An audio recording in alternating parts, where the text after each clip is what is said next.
virtual full council meeting by virtue of regulations passed due to the COVID-19 pandemic to enable constituted meetings and decision making to take place virtually. The requirement for public meetings to be made accessible to the public remains, and the link to the virtual meeting is available on the council's website in the usual live meeting link page. If a connection to a member is lost during this meeting, all efforts will be made to enable the connection to be restored. If the connection cannot be restored within a reasonable time, the meeting will proceed, but the member who was disconnected will not be able to vote on the matter under discussion, as they would not have heard all the facts. Should any aspect of the external link fail, I may call a short adjournment of up to 5 minutes or so to determine whether the connection can quickly be re-established either by video technology or telephone in the alternative. If the connection is not restored within that time, the meeting will be adjourned and any further business will not proceed until another time and date. Any public questions submitted for the meeting during this period of virtual meetings will be read out by myself and answered at the meeting. Could members please mute their microphones whilst not speaking to reduce noise interruption during the meeting, and unmute when a vote or roll call is about to be taken? I have, in consultation with group leaders, varied the order of this agenda due to the changes from the regulations, but I also need to ask members if they will move and second an amendment to Council Procedure Rule 15.5, as it would be difficult to provide council consent to move an extension to speeches. It has been proposed that timings will include the extensions. Therefore, any member wishing to speak will be granted 4 minutes 30 seconds, and those members with a right of reply 6 minutes 30 seconds. I call on Councillor Fielding to move and Councillor Sykes to second this. Move, Madam Mayor. Second, Madam Mayor. Is there any dissent? No. Right, item 1. I have received apologies for absence from Councillors A. Hussain and Diane Williamson. Item 2, attendance and declaration of interest. All members have a pecuniary interest in item 19. Can Council please note that all 58 Council members have received a dispensation from the Standards Committee held 20th of February 2013 in relation to item 19. A roll call will now take place to confirm the attendance of members and for members to declare any interest.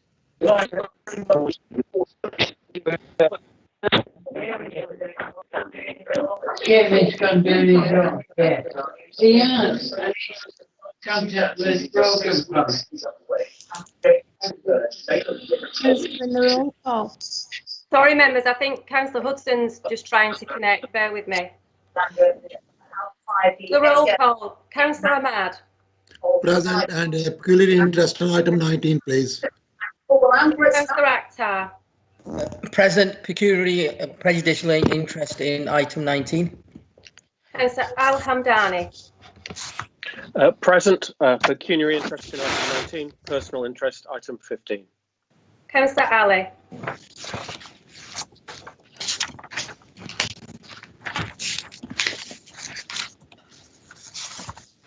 Councillor Sorry, I'm present. Pecuniary interest in item 19. Councillor Alias. Yeah, present and pecuniary interest in item 19. Councillor Ball. Present, pecuniary interest in item 19. Councillor Marie Bashford. Present and pecuniary interest in item 19. Councillor Stephen Bashford. He's just trying to log on, sorry. We'll come back to Councillor Stephen Bashford. Councillor Briggs. Present and a pecuniary interest in item 19. Councillor Brownridge. Present, pecuniary interest in item 19. Councillor Byrne. Councillor Byrne.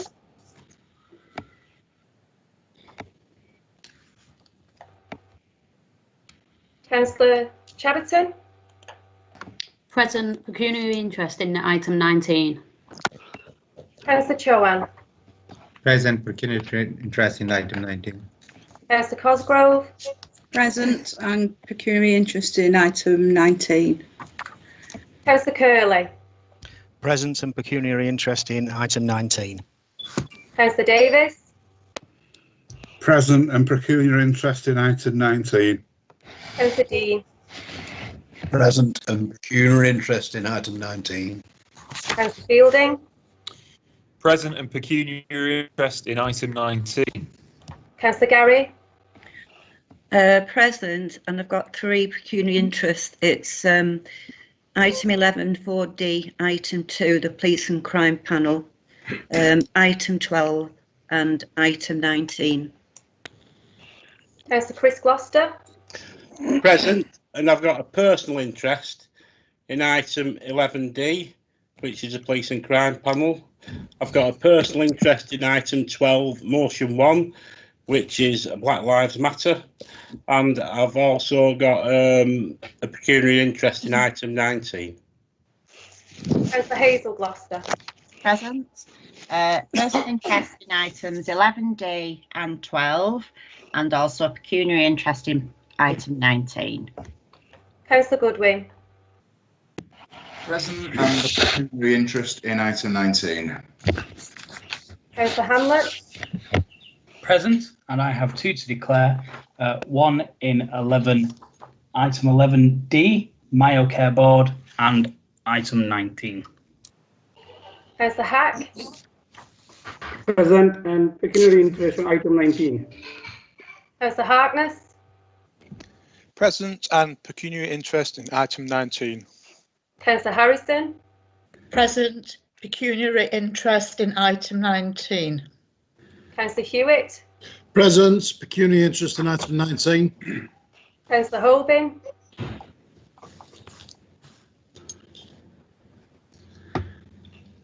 Councillor Holbin.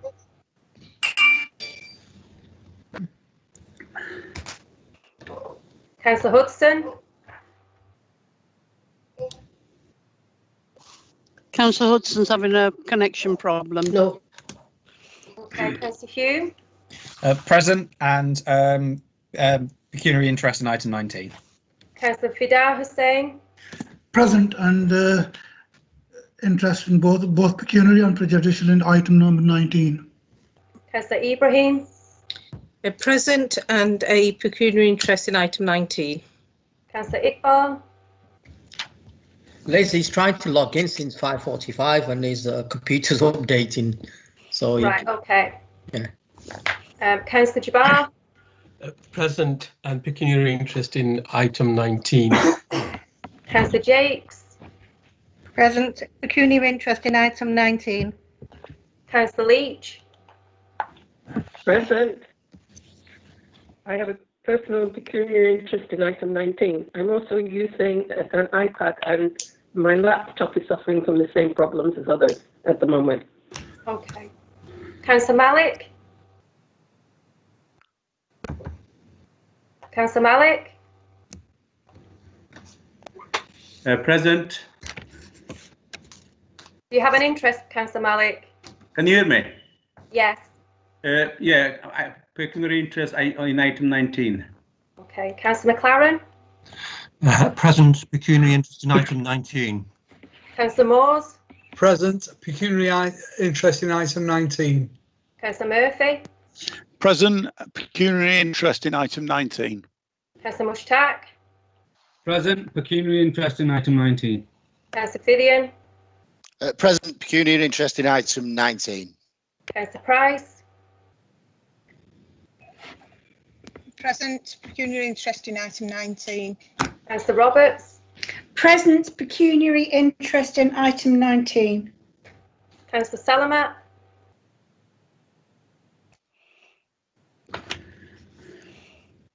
Councillor Salamat, Councillor Shah, Present and pecuniary interest in item 19, thanks. Councillor Sheldon, Present and a pecuniary interest in item number 19. Councillor Shuttleworth, Present. Pecuniary interest item 19.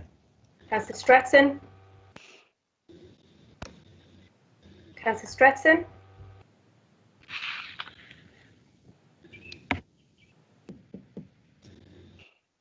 Councillor Surgeon, Present and pecuniary interest in item 19. Councillor Sight, Present and pecuniary interest in item 19. Councillor Taylor, Present. Pecuniary interest in item 19. Councillor Torr, Present and pecuniary interest in item 19. Councillor O'Rehman, Present. Pecuniary interest item 19. Councillor Williams, All is present. Forgot me interest in, yeah. But interest in item 19, please. Thank you. Madam Mayor. Present and a pecuniary interest in item 19. Okay, Madam Mayor. Councillor Stretton, can you hear me? Yeah. Right, okay. It kept telling me I was muted when I wasn't, or at least the technology told me I wasn't. So I am present and I've got a pecuniary interest in item 19. Thank you, Councillor Stretton. Councillor Iqbal here. Councillor Iqbal, Good evening. Yes, as I'm in the same boat as Councillor Stratton. I'm present and I have a pecuniary interest in item 19. Thank you. thank you, Councillor Iqbal. Liz, Councillor Byrne, I also have a pecuniary interest in item 19. I didn't declare that. I wasn't sure whether you could hear me before. Thank you, Councillor Byrne. Councillor Holbin, have you managed to join the meeting? Councillor Steve Bashforth, Yes, present and pecuniary interest in item 19. Councillor Hudson,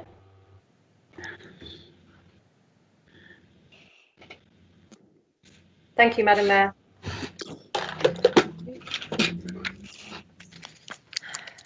Item 3, the mayoralty and meetings of the council 2020-21. I call on Councillor Fielding to move and Councillor Sykes to second the report. Moved, Madam Mayor. Second, Madam Mayor. Does any member wish to speak? Does the council note the report? Yes. Noted. Noted. Noted. Noted. Thank you. Is there any dissent to this? No. Item 4, minutes. Is council agreed that the council minutes from the meetings held on the 8th of January 2020 and the 26th of February 2020 are agreed as a correct record of the meeting? Agreed. Agreed. Agreed. Agreed. Agreed. Agreed. Agreed. Agreed. Yeah. Agreed. Does any member dissent to this? No. Item 5, urgent business. There are no items of urgent business. Item 6, communication. Firstly, can I and all elected members of the council offer our deepest condolences to all the families who have lost their loved ones during the pandemic, both COVID related and non-COVID. It has been extremely difficult for families as they have not been able to be able to be with their loved ones due to the restrictions put in place to reduce contact and spread of the virus. Can I ask that members hold a minute's silence, please? And please remain seated, otherwise we won't be able to see you. Thank you.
Thank you.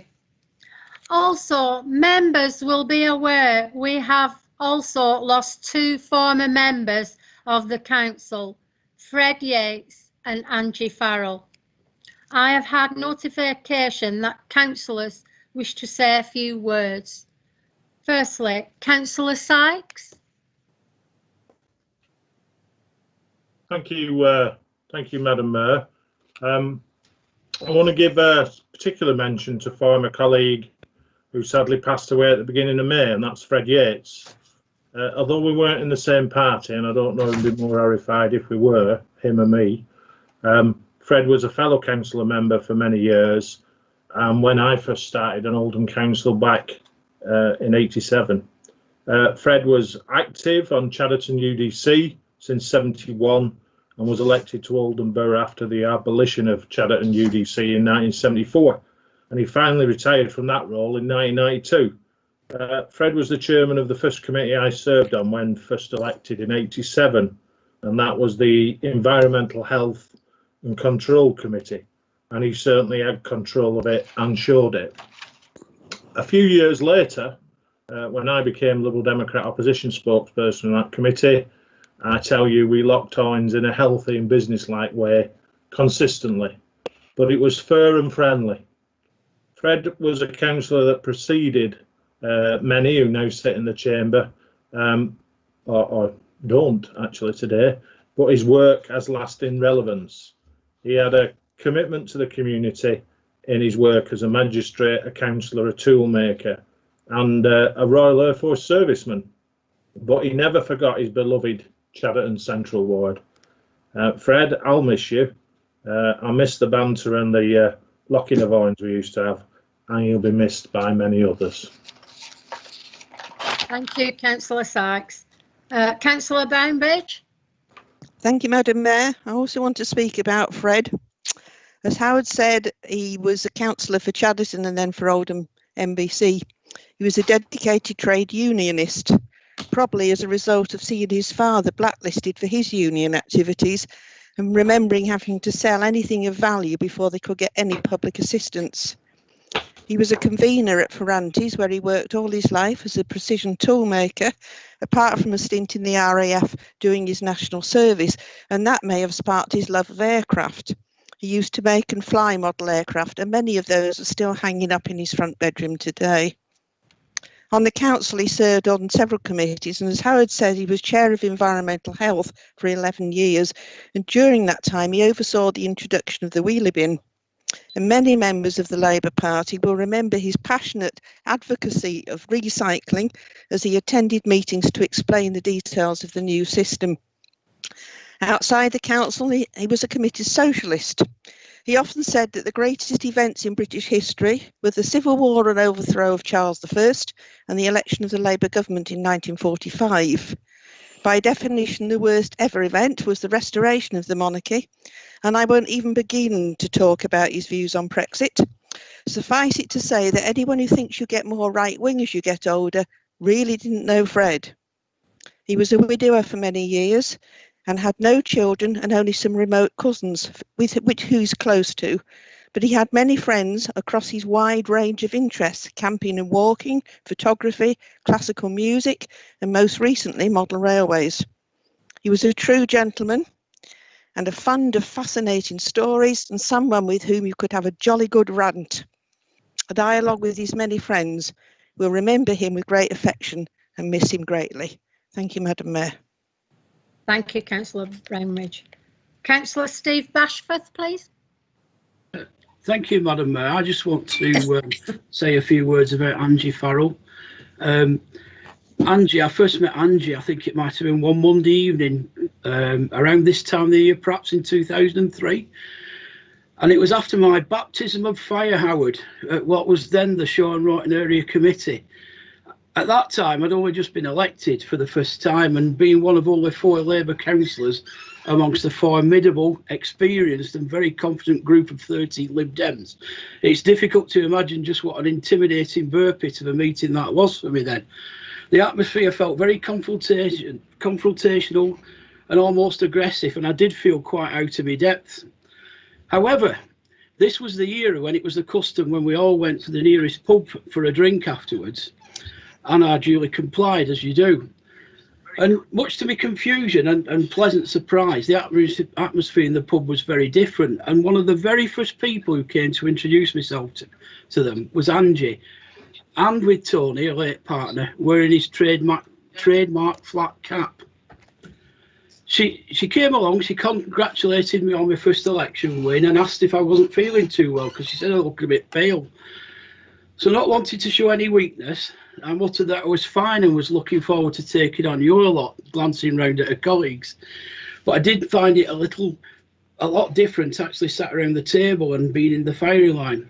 Well, don't worry about them, she said, laughing, nodding in the direction of her group. Or at the meetings, we all talk rubbish here. He says, it's this one you need to watch. Just as there was a loud laugh and a tall figure patted her on the shoulder and gave her a drink, muttering some unrepeatable comment. She says, your mate Phil's far more scary than all the Lib Dems put together. And from then on, we always made sure we got together, had a chat whenever our paths crossed. And she was always there with a really genuine smile and a sympathetic ear and asking after your family.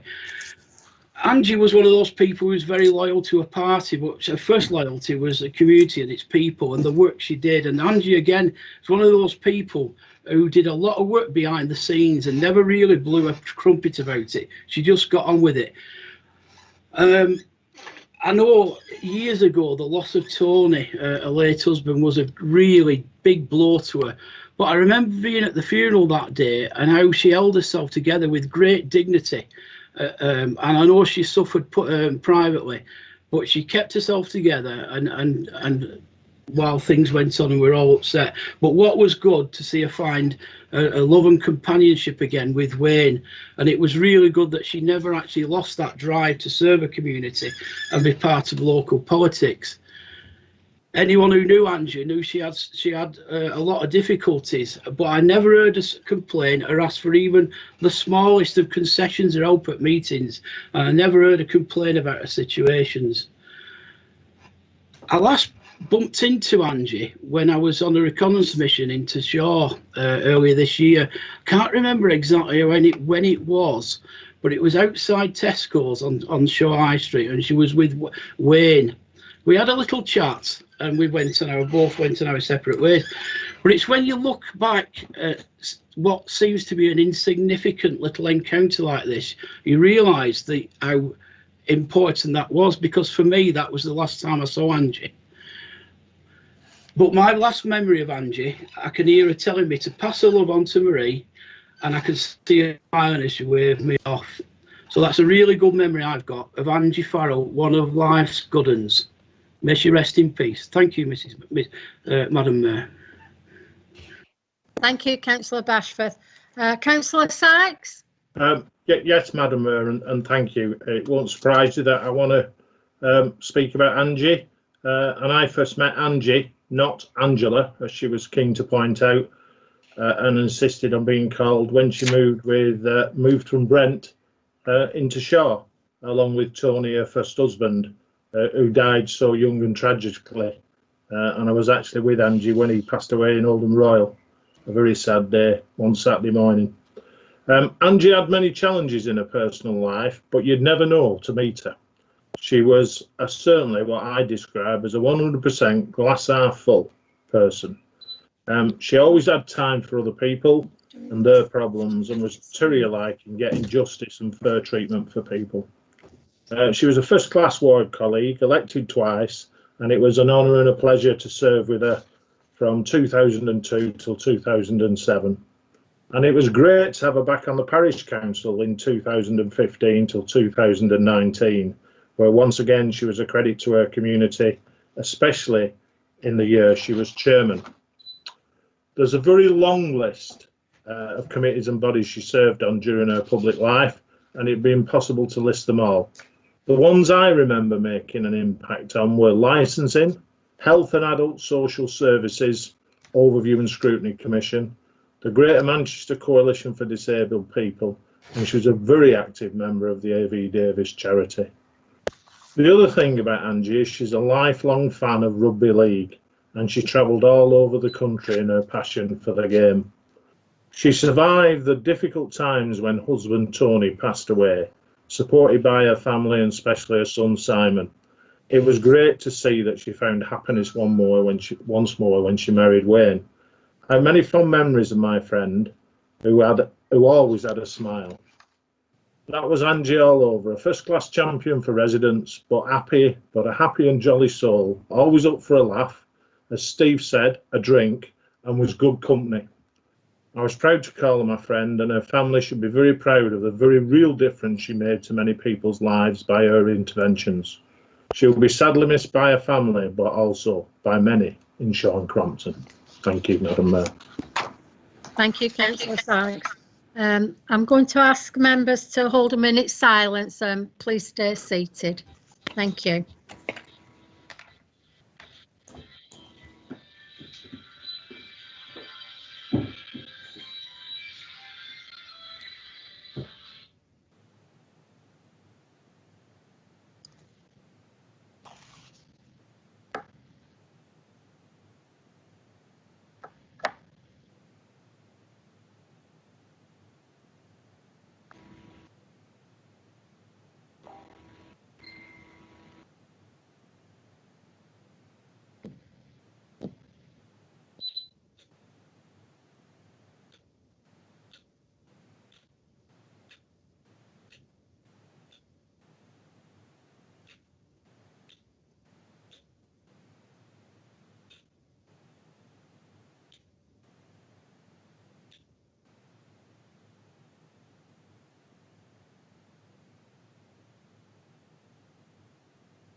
Thank you. Item 7. There are 2 petitions for council to note.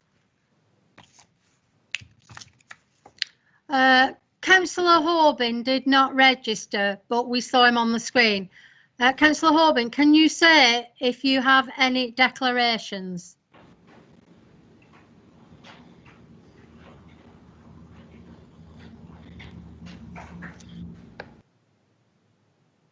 Councillor Horbin? Okay. Okay, item 8. Allocations of portfolios to Cabinet members 2020-21.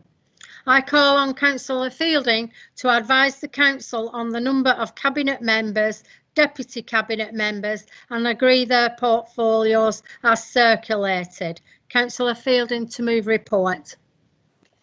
Thank you, Madam Mayor. I move the report as circulated. Does Council note the appointments? Yeah. Yeah. Noted. Noted. Noted. Thank you. Item 9, opposition nominations to the Shadow Cabinet. Does Council note the appointment of the opposition leader and the Shadow Cabinet as circulated? Noted. Noted, Madam Mayor. Noted. Thank you. Item 10, Youth Council. There is no Youth Council business tonight. Item 11 is question time. This part of the agenda is question time, where Council will consider all questions submitted in order received. Starting with public questions. Due to the current situation, I will read out all the questions that have been submitted. There is a 15-minute time limit for public questions, and once this time limit expires, no further questions will be asked. If the time limit has expired and a member of public has submitted a question which has been ruled in for consideration, the question and response will be published on the Council's website. Item 11A, public questions. Okay, the first question has been received by Michael McLean via email. How many miles of roads in Oldham have had the potholes fixed while the roads are quiet? I call on Councillor Brownridge to respond, please. Thank you. Thank you, Madam Mayor. Filling in of potholes is actually only a temporary measure pending resurfacing of the roads so that they don't actually create potholes in the first place. So we're currently at the start of the second financial year of the implementation of a council-funded £12 million highway investment programme over 3 years, which aims to completely resurface and overlay existing surfacing to economically and effectively improve the overall condition and residual life of the highway network. In terms of demonstrable improvements, condition to the highway's condition overall, the green condition, which is highways in excellent condition, not needing any works, have improved by 23% of the entire network, from 36 to 59%, and that 23% improvement equates to approximately 180 kilometres of the network. The amber condition, or highways not needing work for 3 to 5 years, has also reduced significantly, down to 21% of the network overall. So roads in the green or amber categories will need little or no subsequent pothole repairs for many years if maintained in those categories using the appropriate resurfacing techniques. Thank you, Madam Mayor. Thank you. The next question has been submitted by Charles Garrity via email. I refer to the announcement of the proposed full council meeting for 17th of June 2020 that contains a PDF document. This document itemises unanswered questions from the public. Mr. Carl Bardsley asked what was the total sum that was borrowed to finance the Town Hall cinema project. The reply given by the leader of the council, Sean Fielding, that there was no money borrowed for the Town Hall conversion project appears to be untrue. At that time, I read a press release that the financing of that project was as follows. 10 million was taken from council reserves. A further large proportion of the cost was provided from the Regeneration Capital Fund. The Regeneration Capital Fund was mainly funded by prudential borrowing. It is well documented in council minutes that Regeneration Capital relies heavily on prudential borrowing. The press statement also said that a further sum of over 5 million was borrowed, and this would be repaid by income generated from the project.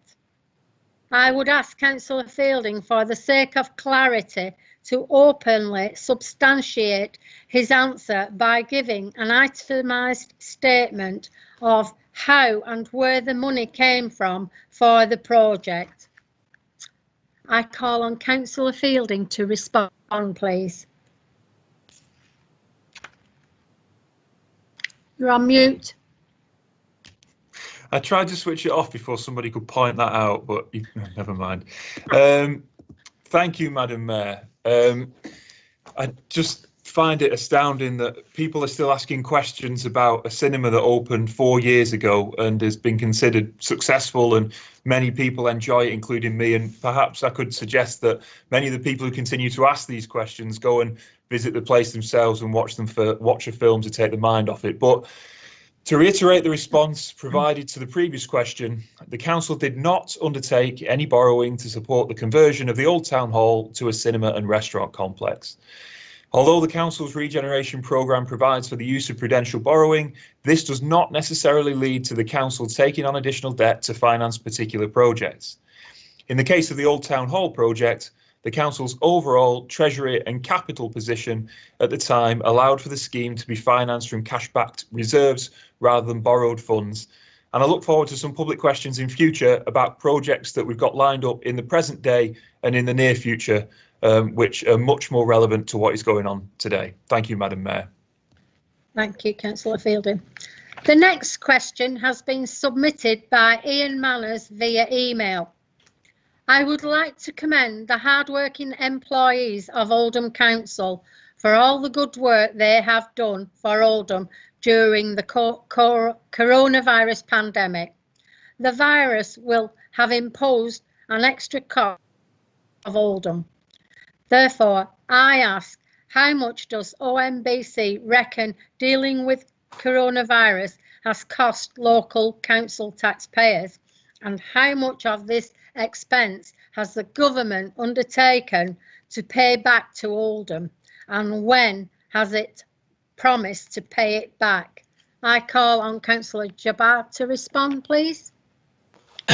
Thank you very much, Madam Mayor, and can I thank Mr. Manners for his question, and also take the opportunity to echo and record my personal thanks to the staff of Oldham Council been dealing with coronavirus. In terms of answering his question, Madam Mayor, it's difficult to assess how much the coronavirus pandemic has cost the council so far, as it is a rapidly moving position. However, an assessment of increased cost and lost income was undertaken during May. This estimated that the extra financial pressure relating to April and May was 7.8 million of additional expenditure, with a further pressure of 9.2 million from lost income, a total of 17 million. This included some front-loaded cost that impacted right at the beginning of the financial year. The current estimate over the full year, the extra cost and loss of income will be 33.5 million. A further 9.6 million council tax and business rate losses will have a budgetary impact next financial year, in other words, 2021-22. The council has so far received 14.2 million of central government grant to support these additional costs. Further funding is expected. However, it is now considered unlikely that the government will fully fund the council for the extra expanding and lost income. The position is, of course, being closely monitored and updated as new information become available. There's a similar question later on in the agenda, Madam Mayor, and I'll take the opportunity to add a little bit more about the promise the Secretary of State made right at the beginning of this pandemic to fully fund council for any adverse financial impact. Thank you, Madam Mayor. Thank you, Councillor Jabbar. The next question has been submitted by Syed Maruf Ali via email. Oldham taxpayers' money was allocated to Blue Court and Crompton House School for expansion, so that residents of Oldham can access good, outstanding attainment school. Can the Cabinet members responsible for education share with us what percentage of pupils that attend Blue Court and Crompton House are from out of Oldham Borough, years 7 to 11? What percentage of disadvantaged free school meal and SEND students attend Blue Court and Crompton House? We know that poor white British children now come out of our schools with worse qualifications than equally poor children in any other major ethnic group. They do less homework and are more likely to miss school than other groups. We don't know how much of their performance is due to poor attitudes to school, a lack of work ethic, or weak parenting. What is certain is that great schools make a significant difference in turning poor children's education around. The problem of poor white British underattainment is real, and the gap between those children and their better off classmates starts in their earliest school years and then widens as they get older. However, we also know that the effect of attending an outstanding school is transformational for poor children because it doubles their chances of success at GCSE. Does the Cabinet members agree with me that more places should be allocated to poor white British children, especially white British boys, to Bluecoat and Crompton House School, to improve the attainment of poor white British children in Oldham? I believe the schools should change their admission criteria to 25% should be faith-based, reserved for practicing Christian children. All Christian denominations. 25% places should be reserved for children from other 5 faiths represented in Oldham: Muslim, Hindu, Sikh, Buddhist and Jewish. 10% places allocated to poor white British children. 10% places allocated to white British boys. 20% places allocated to pupils living within 2 miles radius of the school. 10% places allocated to out of Oldham. I call on Councillor Mushtaq to respond. Thank you, Madam Mayor. Thank you, Mr. Ali, for the question, and your reaction there, Madam Mayor, suggests that it is a very comprehensive question. So the percentage of pupils from outside of Oldham with regard to Bluecoat is 32%. With regard to Crompton House, it's 27.6%. Free school meal children at Bluecoat is 5.1%. Free school meal children at Crompton House is 6.4%. Send children at Bluecoat is 5.9%, and send children at Crompton House is 4.5%. With regard to the statement on admissions, as a local authority, we do not control the admissions policy of either school, as they are academies. Schools are required to review and consult on their admissions policies on a 7-year cycle. And as a local authority, we endeavour to have input in to ensure that the policies are fair and reflect local needs. And I think the broader question about performance of white working class children and faith schools admissions is a much more fundamental discussion and debate, and we could easily take up the whole of this meeting having that. I'm happy to meet with Mr. Ali and others to discuss further, but I'll stop there because I believe I've answered the question. Thank you. Thank you, Councillor Mushtaq. The next question has been submitted by Mick Harewood via email. One of the most positive things to come out of the COVID-19 crisis is the response by our community and the readiness for people to volunteer to help their neighbours. It has highlighted the work that is being done by the voluntary organisations and their unpaid volunteers, not just during this crisis, but before the crisis and on into the future. Can I ask if the council could consider a way of acknowledging and rewarding their regular and long-term efforts, perhaps with some kind of award and event? And I must say, I would second this, I'd back this. I call on Councillor Shah to respond, please. Thank you, Madam Mayor, and I really want to sincerely thank Mick Harewood for this question, because it's one that I've really been looking forward to answer, because there's no question about it. The contribution of volunteers to community groups to tackle this crisis has just been absolutely phenomenal and incredible. They've been central to Oldham's response, and that's something that I, along with, I think, members across party, across the chamber, feel very proud of that. I've written to so many groups to say thank you on behalf of Oldham, but I recognise that it just can't stop there. So this week, as part of Small Charities Week, we want to join the already scheduled Appreciation Day on Saturday and say thank you, but not only to the new volunteers and mutual aid organisations, Madam Mayor, that focused on supporting those affected by Corona, but also to the hundreds of voluntary organisations who have supported Oldham and Oldham's people for years. This Saturday, leaders from across our health and local government system will be thank you virtually to our community, voluntary organisations and volunteers, and I think it's just so incredibly needed. In the future, though, we will be looking to work with our community partners to find a way to acknowledge and say thank you for everything that has been done by the hundreds of people who have got us through this time. And obviously, due to COVID, we need to wait, because we can't be in a similar instance to some irresponsible decisions that were made over the weekend in certain parts of GM. But traditionally, we would look to do an awards ceremony, and everybody deserves to be celebrated. But obviously, with social distancing and the sheer numbers involved, we need to approach this differently.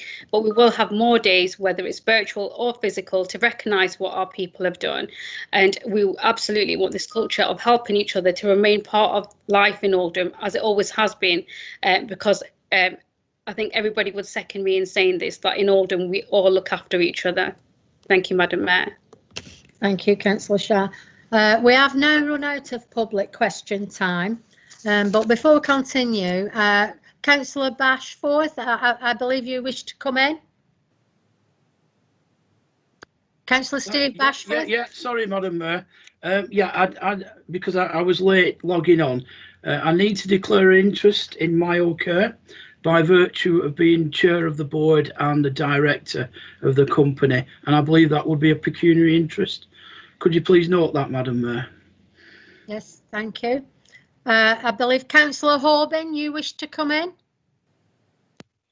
Yes, thank you, Madam Mayor. I was too many mute buttons switched on before. I need to declare pecuniary interest in item number 19. Thank you very much.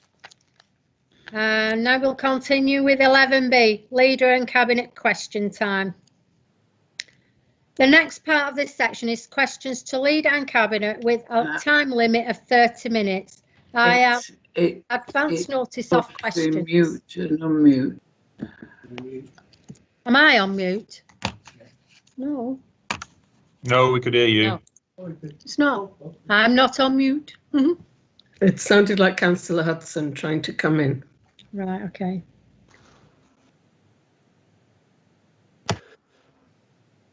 So where are the questions? Councillor Hudson wants to say something. Councillor Hudson, can you confirm your attendance, please?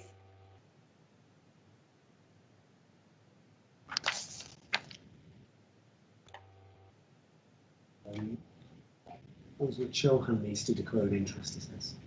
Councillor Chauhan wants to speak. Councillor Chauhan? Yes, Madam Mayor, just to declare my interest in MyoCare as council appointed board member. Thank you. Right, so it's the opposition now, isn't it? Yeah. Councillor Sykes to ask his 2 questions, please. Thank you, Madam Mayor, and nice to see everybody. 2 quite serious things I want to ask about tonight, but I'm happy to work on both of them with people. It's with deep regret that a reliable study has shown how Oldham Council is still not really dealing with deprivation locally. And this is before the COVID world that we now live in, and we know what devastating effect that'll have on the citizens we serve. And this is a league table we don't want to rise up the ranks of, which I'm afraid we have.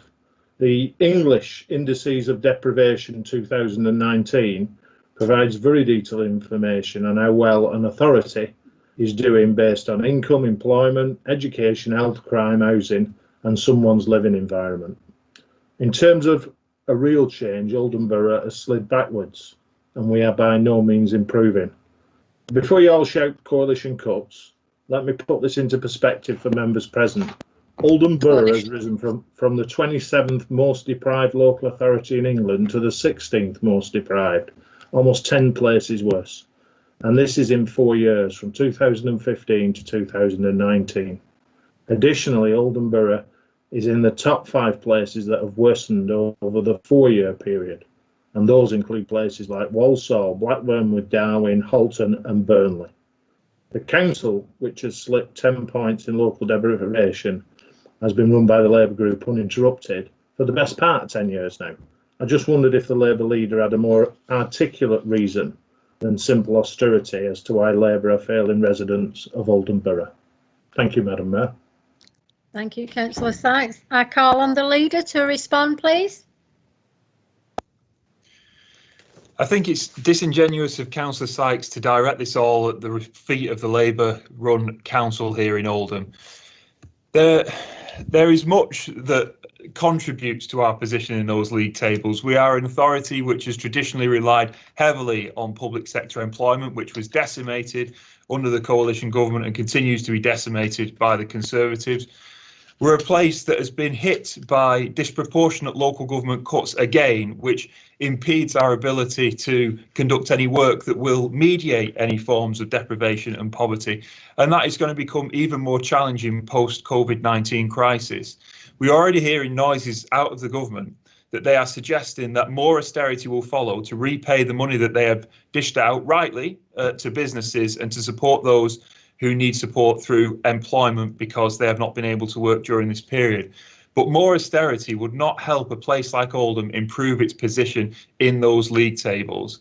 There are committed local leaders, there are 60 of them in this chamber, who want to do the right thing by residents in this borough. They want to help the communities in which we all live and which we represent and direct resources towards the most in need in order to help them rise out of deprivation, help them rise out of poverty and provide them with the tools that they need to provide for themselves in the form of good jobs, good local infrastructure and good public services.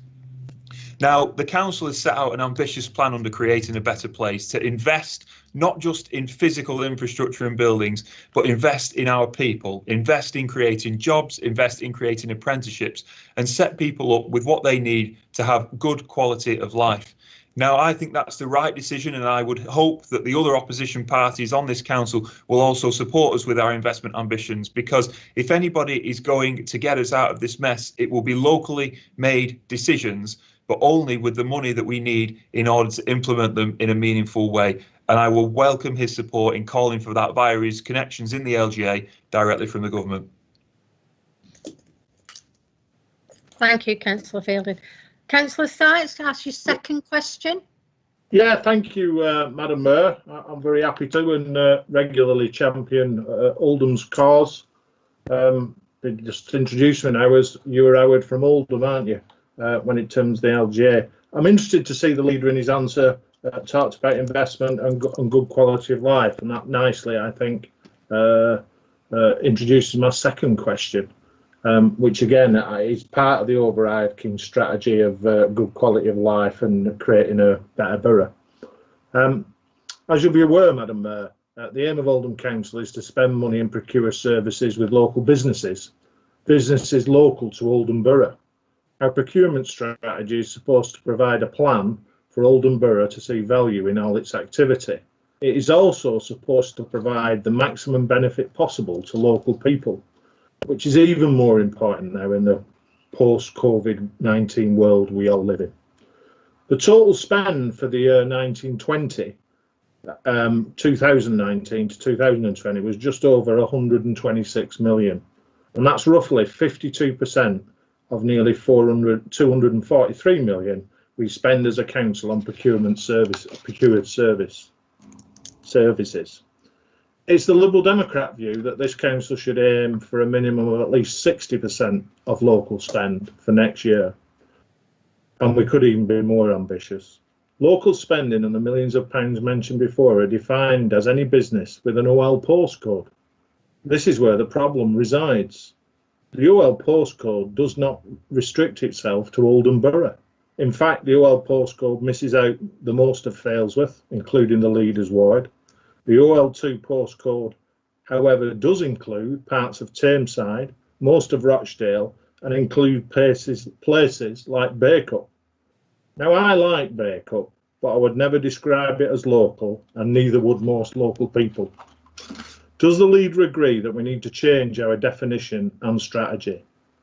That is to measure procurement in the real Oldham Borough and not have a system based on a postcode devised by the Royal Mail during the 1960s.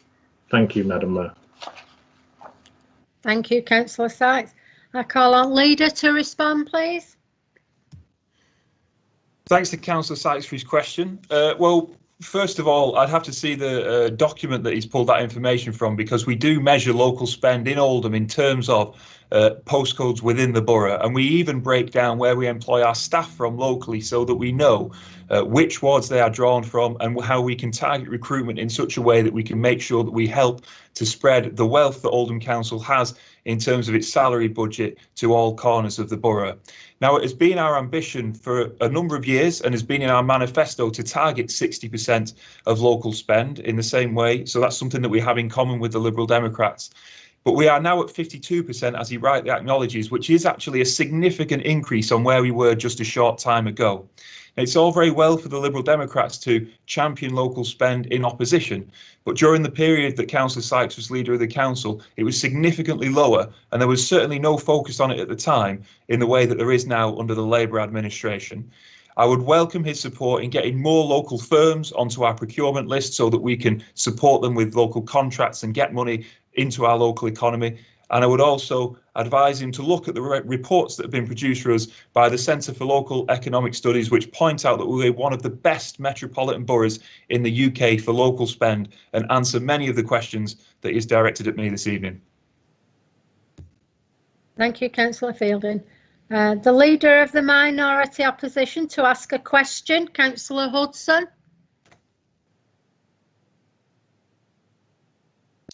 I think I could ask a question on Councillor Hudson's behalf, Madam Mayor. Yes, you can. Thank you, Madam Mayor.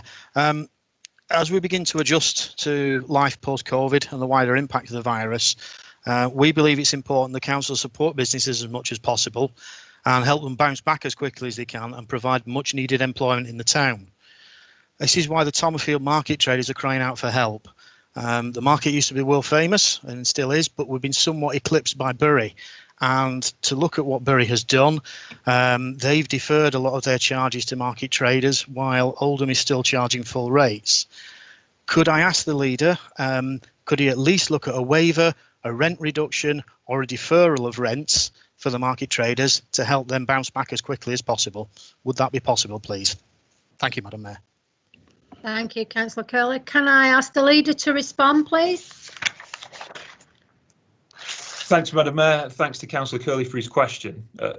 Our markets, like many local businesses, have had to close in response to the coronavirus pandemic.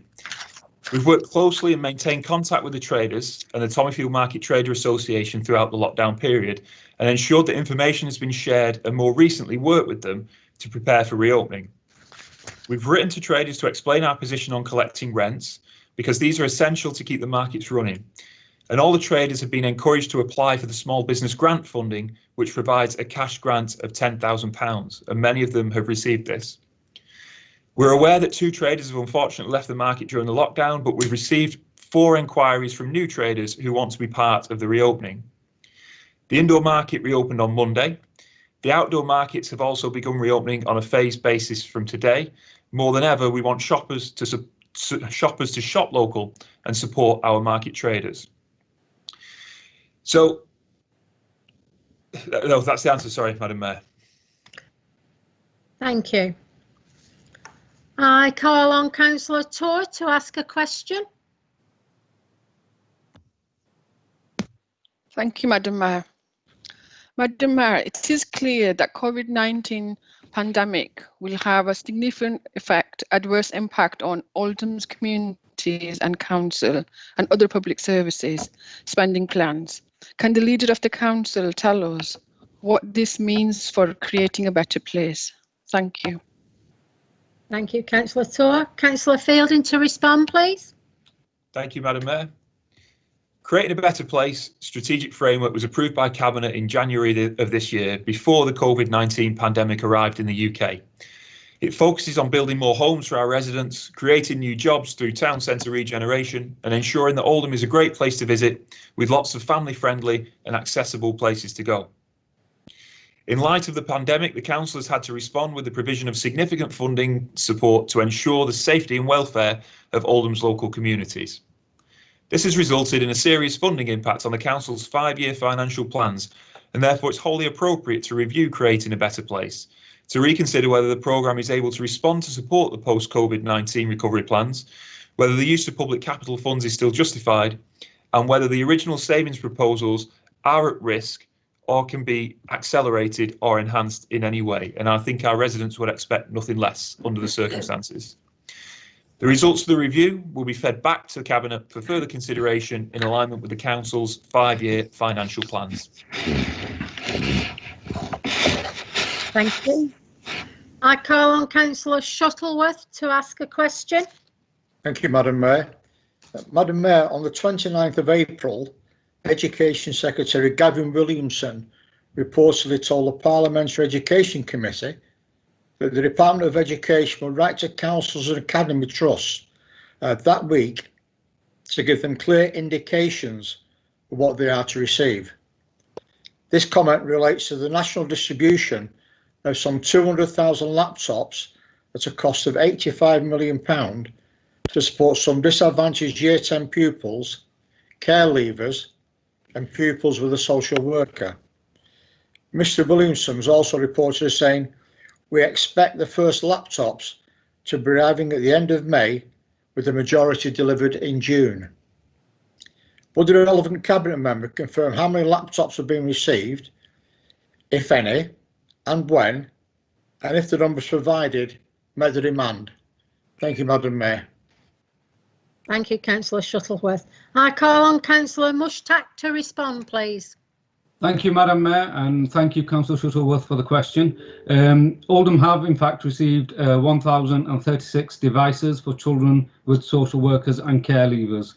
These arrived on Thursday, the 11th of June, 2020. Currently, we appear to have enough devices to meet the need under the criteria that was set by the DFE. So I hope that answers the question. Thank you, Councillor Mushtaq. I call on Councillor Pythian to ask a question. Thank you, Madam Mayor. Many residents have complained to me about the lack of a decent bus service in Royton North, particularly the 402 and 412. Since the operator has changed, they have taken off routes vital to many elderly and vulnerable people, which is causing distress and frustration. Can the relevant Cabinet member reassure residents we can get these bus routes reinstated? Thank you. Thank you, Councillor Pythian. I call on Councillor Brownridge to respond, please. Thank you, Madam Mayor. The main issue is the significant increase in the cost of subsidised bus services following the decision by the Manchester Community Transport to close its business when their Oldham area contracts ended in April 2020. TfGM sought to maintain the services, but were unable to negotiate alternative operators' costs down to an acceptable level. This, together with increases in the costs of other subsidised routes, meant that the service had to be reviewed, and the new 402 service is the result. The services are unlikely to return to how they were before, as this would require a significant additional funding. But the service is constantly under review, so if there are any specific complaints, if you let me have them, I'll forward them on to TfGM so they can actually consider them. Thank you, Madam Mayor. Thank you, Councillor Brownridge. I call on Councillor Chris Gloucester to ask a question, please. Thank you, Madam Mayor. I'm delighted that Wi-Fi has now been made available to attendees of funeral services at Hollingwood Crematorium, at a time when very few mourners are permitted to attend such services in person. This will now permit the transmission of services to those who would have wished to attend in different circumstances. I would now like to make a second request to improve the facilities at the Hollingwood Crematorium. At present, music is being downloaded onto a private account owned by a crematorium operative and saved onto a computer owned by the council. There is no council facility to record the service. If Wesley Media or a similar music and audio system like Oracle were to be installed, music selection would be far easier and the system provides the ability to record the service. If Wesley Media or a similar music and audio system like Oracle were to be installed, music selection would be far easier and the system provides the ability to record the service. Please could I ask the relevant cabinet member to ask officers to investigate the installation of Wesley Media, Oracle or similar, and to authorise the installation of such a system as soon as possible. This would ensure that Oldham provides the very best facilities for the conduct of funeral services and for the support of families and friends already grieving for their loved ones. Thank you, Madam Mayor. Thank you, Councillor Gloucester. I call on Councillor Brownridge to respond, please. Thank you, Madam Mayor. Officers researched the options around the use of both Wesley and Obitus music systems when initially arranging the installation of webcasting from the crematorium. However, these companies make a charge for installation, together with ongoing subscriptions for music and webcastings. For these reasons, together with the need for swift installation, the decision was made to support an in-house solution which does have the facility to record, and this will be looked into. Other options can be considered going forward, but while software already available within the council enables the service, we are able to provide at no additional cost to bereaved families, and this was our current priority. And just by way of a general update, the webcast service has been very well received by families and undertakers. Thank you, Madam Mayor. Thank you, Councillor Brownridge. I call on Councillor Taylor to ask a question. Thank you, Madam Mayor. Can the Cabinet Member for Finance please tell us how many businesses have we been able to support through the various government-funded schemes to support them during the COVID-19 pandemic, and who can be helped through our local business support scheme? Thank you. Thank you, Councillor Taylor. I call on Councillor Jabbar to respond. Thank you, Madam Mayor, and thanks to Councillor Elaine Taylor for the question. A very important question. So the government, when the pandemic started, actually made some very substantial financial help available to businesses, and Oldham businesses have benefited for that.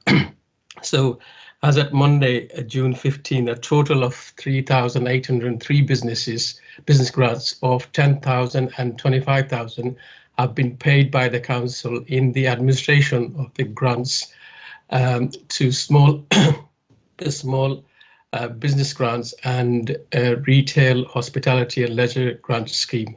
The total of that is 43.235 million. Extended retail business rate relief has been applied to 996 businesses. That's a total value of 24.681 million. And nursery relief has been applied to 34 nurseries at a value of £281,000. With regards to council's discretionary scheme funded by central government at a maximum value of 2.501 million, the phase 1 application closed on Friday, 12th of June. And the first phase targeted businesses in multiple occupation premises, charity properties in receipt of charitable business rate relief, bed and breakfast, market traders, and fixed building cost. So the payment we made to those premises up to now total to 363,000, and they basically comprise of 29 companies receiving an award of £10,000 each, 13 companies £5,000 each, 4 companies £2,000 each. We're also dealing with a number of outstanding claims for phase 1, And once we've checked out the eligibility of those claims, then those grants will be paid as soon as possible. Additionally, Madam Mayor, there's the second phase of these discretionary business grants, which is still open and will close on Friday, 22nd of June. So if anybody hasn't applied and would like to apply, then please make sure you do it before this deadline. And essentially, these are businesses in manufacturing, digital and creative, construction, logistics, events management. And basically what we're looking at is premises with rateable value between £15,001 to £51,000 per year. So once all these applications are received, we'll be able to see whether they meet any criteria, and if they are, then clearly we'll make payment. But can I make a point, Madam Mayor, that as I said at the beginning of this answer, the government did respond to businesses in Oldham in a generous way. But what we are seeing is that the 2.5 million allocation for discretionary grant is nowhere near enough to help businesses that missed out on the first set of grants. And my appeal is that there will be a substantial underspend in the 54 million that we received, and therefore that they reconsider upping the allocation for discretionary business grants so that we're able to help many more businesses who otherwise would suffer a detrimental financial impact due to COVID-19. Thank you, Councillor Jabbar. I call on Councillor Leach to ask a question, please. Councillor Leach. Thank you, Madam Mayor. The lack of collaboration of central government with local public health teams in the development of a testing and tracing programme is just one example of our overly centralised system of governance. Is this the most egregious recent example? Could the leader of the council please outline actions of himself and other leaders in Greater Manchester to take advantage of the devolved authority the central government has granted Greater Manchester and the real constraints in exercising these powers more widely? Thank you. Thank you, Councillor Leach. I call on Councillor Fielding to respond, please. Thank you, Madam Mayor. Greater Manchester and Oldham Council's ambition is to support the development of a world-class test and trace service designed to control the COVID-19 virus and enable people to live a safer and normal life. The Greater Manchester and local COVID-19 outbreak control plan will set out the Greater Manchester and local arrangements to control the transmission of the virus, manage any outbreaks and address certain acute associated impacts as consequence management. The Greater Manchester Plan will complement the existing GM multi-agency outbreak plan by ensuring that key management arrangements are in place across GM and each local authority with the intention to provide a common Greater Manchester framework to support locality planning.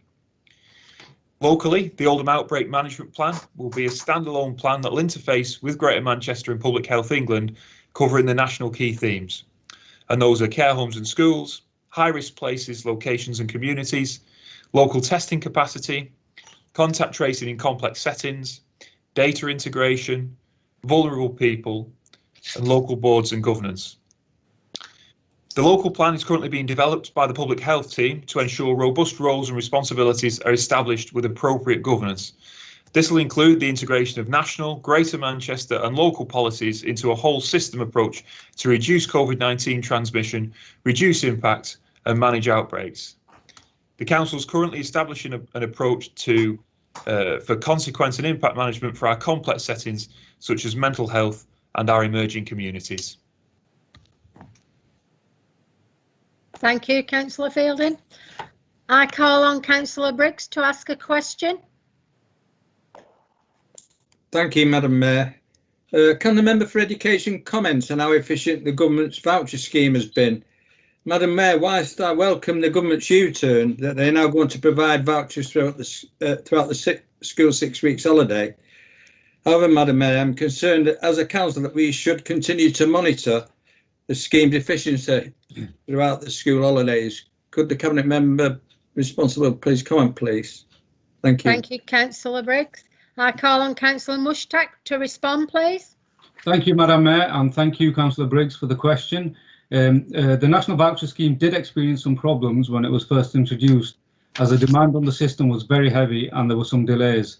And I understand that the scheme is working effectively and being used by schools where the provision of a meal is not possible due to factors such as parents self-isolating or not being able to collect a meal due to being in an at-risk group.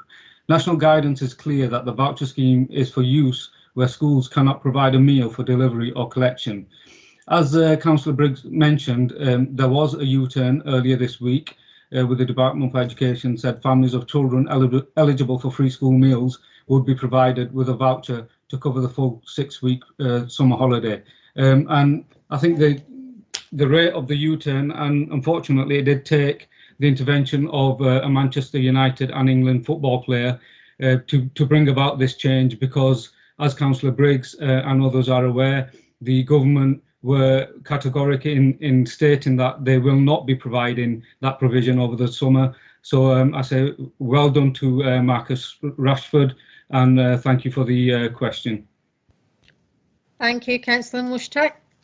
I call on Councillor Murphy to ask a question, please. Thank you, Madam Mayor. For some time, Crompton councillors and council officers have been working very hard to safeguard a much needed car park in High Crompton, which has been going on for several years. And we're keen to make sure that all parties' efforts don't go to waste.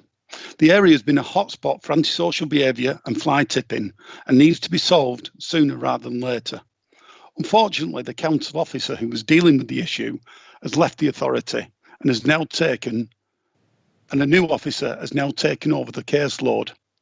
With COVID-19 ever present, it appears that it's now stalled or slow progress is being made to complete the sale of the land. Please can I ask the Cabinet Member to investigate this matter and find out what is causing the hold-up. Thank you, Madam Mayor. Thank you, Councillor Murphy. I call on Councillor Brownridge to respond, please. Now, unfortunately, Councillor Murphy, I've lost the answer to this question, but the party, so I can't give you the full details except to say there's been a long issue with covenants that the Manchester Diocese own across this land. So there's been a lot of toing and froing to get those sorted out. So that's what the delay's been. So it is still being progressed. It is intended that it will be used to provide car parking for the public, but that's been the delay, the legal complexities. So they are being unpicked, so progress should be made soon. Thank you, Councillor Brownridge. I call on Councillor Ibrahim to ask a question, please. Thank you, Madam Mayor. Oldham Council recognised early in the crisis that care homes faced severe challenges and organised pioneering support through the Stitch team. The support we put in place met all the requirements of the most recent government guidance long before it was issued. Could the Cabinet Member for Health and Social Care outline the work of the team and the difference this made? Thank you. Thank you, Councillor Ibrahim. I call on Councillor Chauhan to respond, please. First of all, thank you, Councillor Ibrahim, for your question, and I would take this opportunity to thank our hard-working staff, our partners, our frontline workers who've been day in and day out working. You're absolutely right, Councillor Ibrahim. We, as usual, under difficult circumstances, took initiative before even actually on national level that was demanded or even was thought through. That action meant that we brought multiple professionals together to provide a designated support for our care homes. So few examples include, so like we were the one of the first one in the country to introduce our PPE hub. We had a COVID testing for staff and residents, prescribing support and advice, and non-pharmacological treatment, including guidance, designated GP support, and that was all happening before actually nationally people started thinking about it. Provision of pressure area care and supervision, and we did all this not in isolation, but we brought all our partners together, our district nurses team, our social care workers, our NCA staff, or nutrition and hydration sports staff, or swallowing and communication assessment team, and this list goes on. And that's another good example how in Oldham we are working in an integrated way, and hopefully we will carry on building on this work. Thank you again for your question. Thank you, Councillor Chauhan. Unfortunately, we've run out of time now, so we're going to move on to item 11C. The next part of this section is questions on Cabinet minutes. I call on Councillor Fielding to move and Councillor Shah to second, that the Council notes the minutes of the Cabinet as circulated. Move, Madam Mayor. Second, Madam Mayor. Is there any dissent?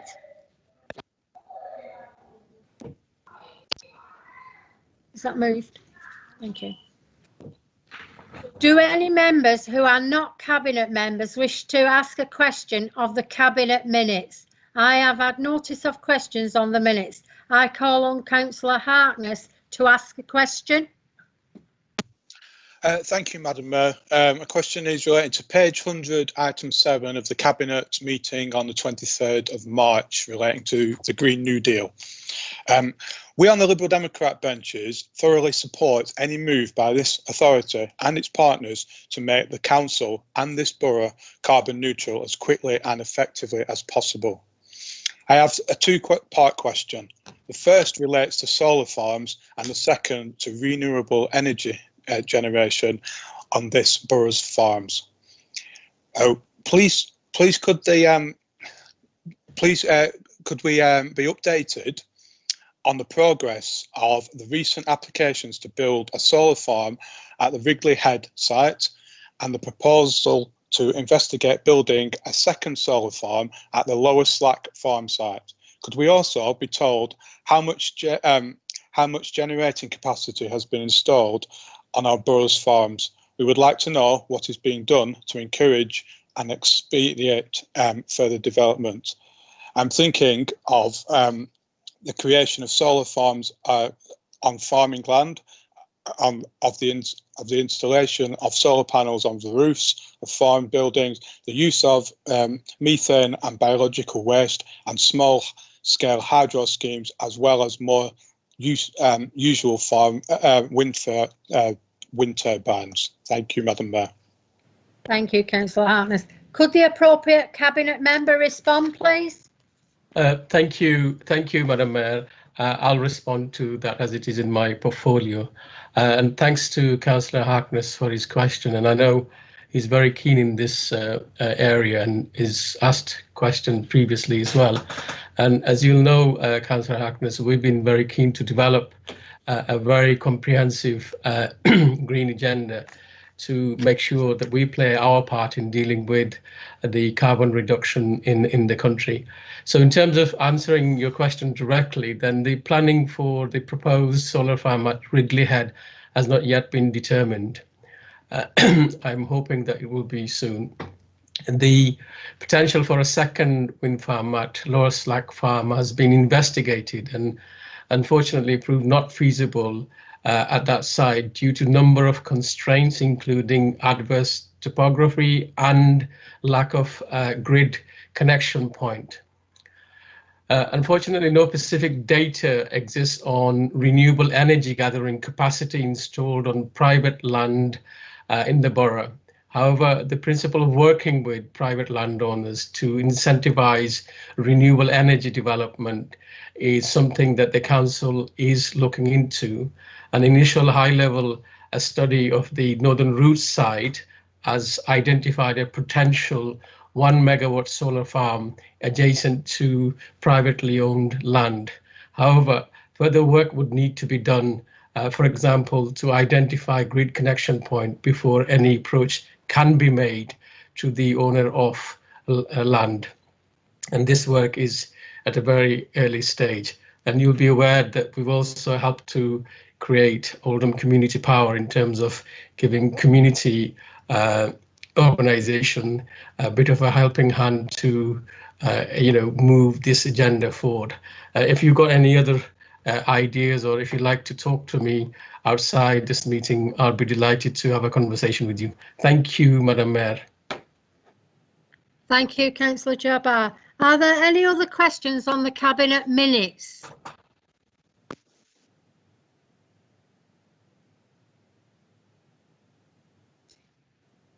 Right, we shall move on to 11D. The final part of this section is questions on joint arrangements and partnerships. I call on the spokespersons to move the minutes. Oldham Leadership Board. Move, Madam Mayor. Police and Crime Panel. Move, Madam Mayor. Commissioning Partnership Board.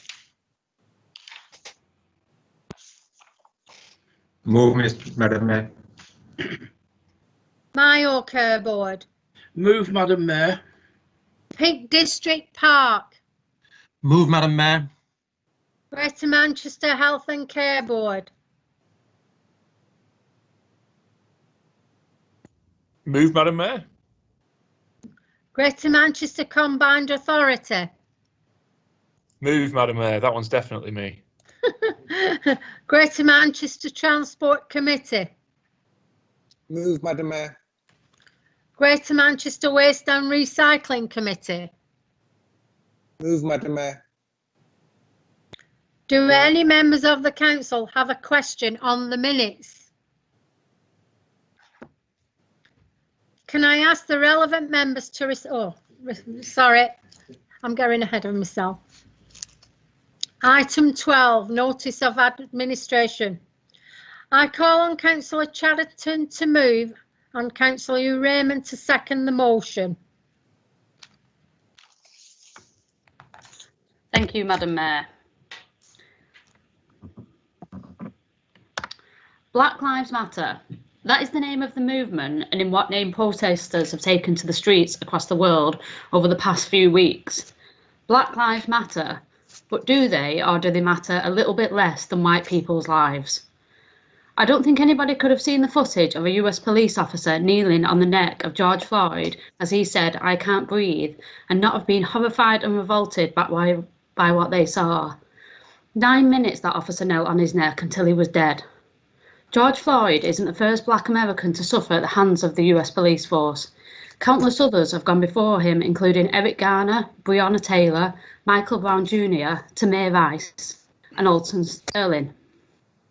But let's not kid ourselves and think that this is a problem for America alone. The reason for the wave of protests in this country is because it resonated.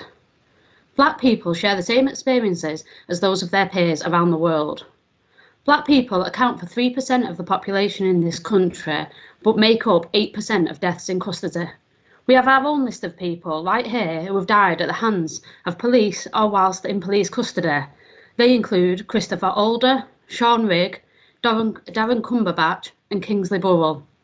These deaths are the endpoint of a system that disproportionately arrests, charges, convicts and imprisons people from Black, Asian and ethnic minority backgrounds. But let's not also kid ourselves that this is a problem for the police, because it isn't. This is about systemic discrimination across society of people from Black and minority ethnic backgrounds, and focusing only on law and order does not do justice to the racial inequality that permeates nearly all of society. As I'm sure it's escaped nobody's attention, we're in the middle of a global pandemic, and when we look at the statistics around infection and deaths for the BAME community, it is a depressingly familiar tale. The British Medical Association said in a report yesterday that 90% of doctors that have died during the pandemic were from BAME backgrounds. This report also found that historic racism and poorer experience of healthcare or at work meant that BAME groups were less likely to seek care when needed or to speak up when they had concerns about personal protective equipment.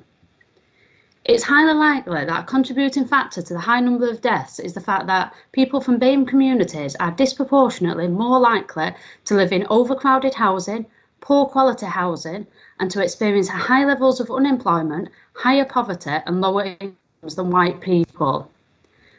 This is notwithstanding today's announcement that certain police forces are 6 times more likely to find BAME people than they are white people for breaking the rules during lockdown. I could go on and talk about the lack of BAME representation at boardroom level, or the fact that people from BAME communities now account for over 40% of young people in the criminal justice system. However, I would like to finish briefly on the concept of white privilege. White privilege is a term that has been repeated over and over the past month or so, and as a white woman, it is something I have thought a lot about and tried to educate myself on. The reality is that whilst black people suffer at the hands of systemic racism and inequality, it is the white community that have laid the dead hand of racism over nearly all aspects of society, be this consciously or not. All of us need to ask ourselves some challenging questions, and it is no longer enough to say that Black Lives Matter or you aren't a racist. We must be able to demonstrate how, as white people, we genuinely promote diversity, we stop discrimination, and we stop the rot of the disease that is both seen and unseen racism. We cannot claim to be an equal and fair society until black lives really do matter as much as white people's lives. Thank you, Madam Mayor. Thank you, Councillor Chatterton. Councillor Raymond, to second. Thank you, Madam Mayor. I would like to second this motion. It's very rare, Madam Mayor, that you watch someone being murdered for 9 minutes very slowly, which was broadcasted all over the world, and which brought out a very vital disgust for people. And you must understand that there are parallels. And this resolution is a statement of solidarity with George Floyd and all the other black people that have died under police custody. Talking about parallels, Madam Mayor, there are significant and disturbing parallels between the black British experience and the African American experience. Madam Mayor, 40% of the poorest households in this country are black, whereas only 4% of the population is black. Black and minority ethnic people account for half of all young people in jail right now. In a period in which the population of young offenders has fallen by over 2/3 over the past 13 years, with the proportion of black young offenders doubling in that same period, whereas their white counterparts have seen a roughly 70% fall in their numbers in youth offenders institutes. So it's very interesting and very timely and very appropriate that we stand in solidarity with the Black Lives Matter. Madam Mayor, black people are twice as likely to die in police custody as their white counterparts. And astonishingly, there has been no jail term doled out over to the police in this country over deaths in custody. The need for change is overdue, Madam Mayor.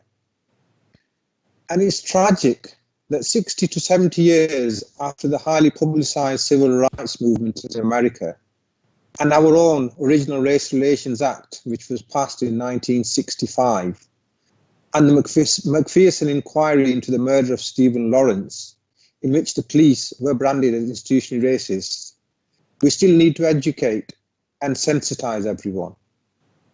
We would have thought that everyone was aware. There are many people who died in this country under very familiar circumstances to America. And when we talk about history of race relations, we must also consider the role of British Empire in the African and Asian subcontinent and the political and economic consequences of that interaction. The situation that we are dealing with today, this is a very contemporary situation, and I hope this is a learning point for many people who think along the lines that this is an American issue and not a British issue. And I think Councillor Chatterton has very eloquently put this in her speech, that this is not an issue that's just restricted to the police.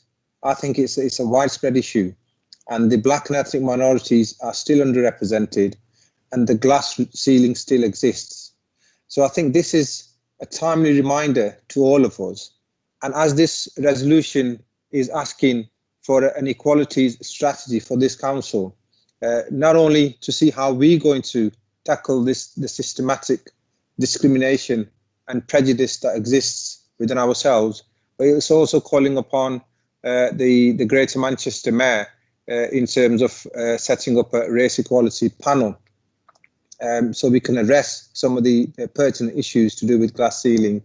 And can I just point out at the end, Madam Mayor, that even when some of the black and minority ethnic people do 30 seconds left. break the ceiling, they have to justify their positions much harder than their white counterparts. And it's a time to put the end to this. And I think we should be of a generation no longer tolerates racism, discrimination, or prejudice. So I urge everybody to second this motion, to support this motion, sorry. Thank you. Thank you, Councillor Raymond. I've got a few people that wish to speak on this. I call on Councillor Gloucester. Chris Gloucester. Yeah, thank you, Madam Mayor. Having just listened to both speakers, they both come out with really good stuff that particularly we as a Liberal Democrat group identify with. For most certainly in Parliament this week, Ed Davey has said similar things. However, just in relation to the motion as written, there are quite a few things that I need to say about that. So, whereas the Liberal Democrat group on Oldham Council support this motion in principle for its bullet-pointed outcomes of producing a new equality strategy and asking the Mayor of Greater Manchester for the publication of a race equality policing report, I must take issue with the language of the motion that is so poorly researched and misleading that it is even libellous and needs the proposer to withdraw elements of it from this meeting. Since 2001, community policing and police relations in Oldham have come on leaps and bounds as elected members. We all know our community police officers, and on the whole, despite being overstretched due to a reduction of 20,000 officers nationally, in the last 10 years, the Oldham Division serves us well, and I hear little of any grumbles about their commitment to the people of Oldham.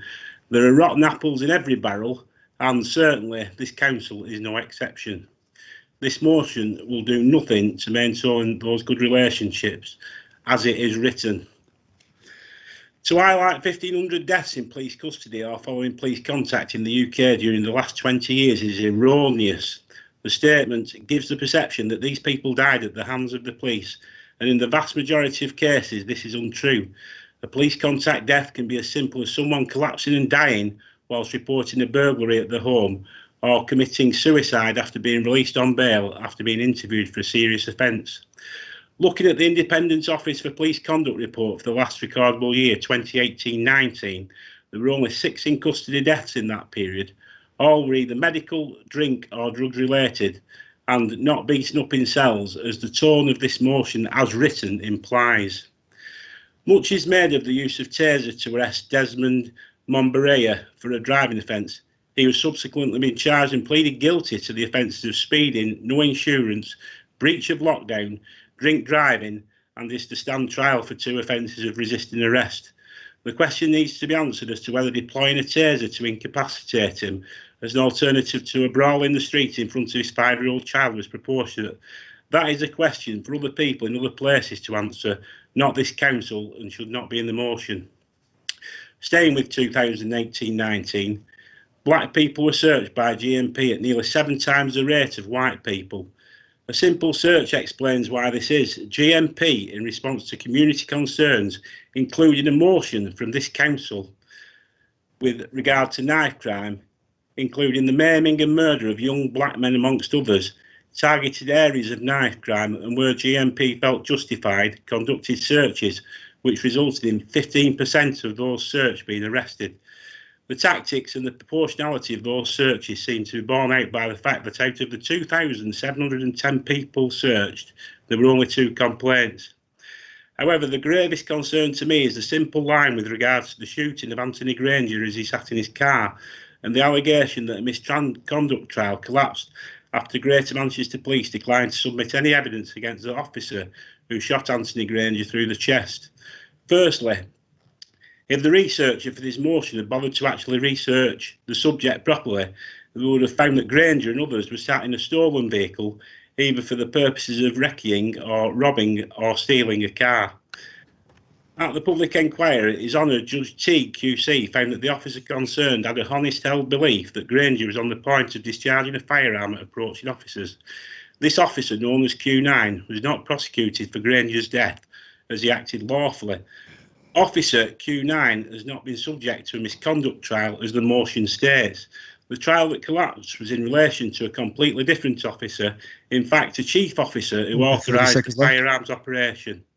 Therefore, I'm happy to say that the Liberal Democrat group broadly support this motion. However, we cannot recognise the wording of the motion as printed, and would ask that as a point of order that Councillor Chatterton takes the opportunity to withdraw her comments in relation to the firearms officer in particular. Thank you, Councillor Gloucester. Councillor Mushtaq. Thanks. Is it sorry? Is it a point of order, or shall I carry on? You wanted to put say something. Yeah. Thank you, Madam Mayor. This is another one of those motions that should not be being discussed in 21st century Western world or anywhere else, but certainly not anywhere in the Western world. The United States are the leaders of the free world. We in the United Kingdom are a shining beacon of democracy, liberalism, fairness, equality, ethics and morals. We are ostensibly all of these things. So why all the protests? Why the sense of unfairness and prejudice? Why indeed the need for this motion? The horrific murder of George Floyd has become a global symbol of the injustices of a system that masks its ills by comparing itself to non-democratic nations, to dictatorships and theocracies. Yes, democracy is the form of governance of progressive and representative nations, but it's not flawless, as we are now seeing. In the USA, an almost Wild West approach to guns, violence and aggression are protected and fiercely fought for under the banner of democracy, something we in the United Kingdom, as the closest ally to the US, are unable to grasp, and rightly so. The levels of poverty most prevalent amongst the black communities in the US and across all communities here is another existential flaw in modern day democracies. Leadership has also taken a serious hit in recent times. Donald Trump prides himself in stoking up hatred and adding fuel to the fire. Comments such as, when the looting starts, the shooting starts, and the violent removal of peaceful protesters for a photo opportunity outside a church is an indication of the deep-rooted issues of how the leader of the free world is using democracy to divide a nation and secure his re-election later this year. Our very own Prime Minister has a track record of making divisive comments and writing similar articles about ethnic minorities in the UK. Behaviours driven by a desire to appease or stoke up what's seen as the largest voter base, rather than having the moral courage to talk about the truths, to talk about what really happened historically, and to acknowledge that it was wrong and that it should never have happened, and that we are not those people. Madam Mayor, the fact of the matter is that whilst we are a much more tolerant and accepting society today, we have committed horrors to get us here. I don't believe racism will ever be eliminated. I do believe our current young people and future generations need to know the brutal history and the positive contribution of ethnic minorities that has made this great nation what it is today. Through the curriculum, this can be achieved and is one way to break generational racism, as it will enable those young people through education to make informed rather than prejudiced opinions and judgments. When we stop hiding behind the wider argument that we are democratic, therefore hold the moral high ground, and when we begin to accept that there are flaws in our system and that terrible things have happened for us to reach this point, only then can we begin to address some of the genuine issues of institutional and systemic racism that exist in our society. Thank you, Madam Mayor. Thank you, Councillor Mushtaq. Councillor Elaine Taylor, please. Thank you, Madam Mayor. As has already been said, I know that I also will never forget seeing the pictures of the excruciating murder of George Floyd. And it's important that I never do. A police officer kneeling on a man's neck as he begged for his life. I can't breathe were the words he spoke before he died, and bystanders were powerless to help because they were threatened with being tasered if they tried to intervene. If discussing this makes people feel uncomfortable, then good, because it should. It is an absolute travesty that it has taken a man's death to shine a light on institutional racism and institutionalised brutality not only in America, but in the UK too. America may feel thousands of miles away, but these are fundamental rights that everybody in every community should have a right to expect. Solidarity is on all of us, and at a time when we should be coming together to battle a worldwide pandemic, the issue of prejudice and bigotry continues to split our global family. Personally, I wanted to take some time to read, listen and learn before speaking out, because I know for many people, acknowledging white privilege is uncomfortable, but it shouldn't be. It has absolutely nothing to do with who we are as people. It isn't a criticism of our character or a flaw of our personality. It is, however, a stark reminder of the world that we live in. White privilege is about the systematic realities that oppress people who don't have white skin. And it's about thinking something isn't a problem because it's not our problem. It is for all of us to create the community that we want to see and live in.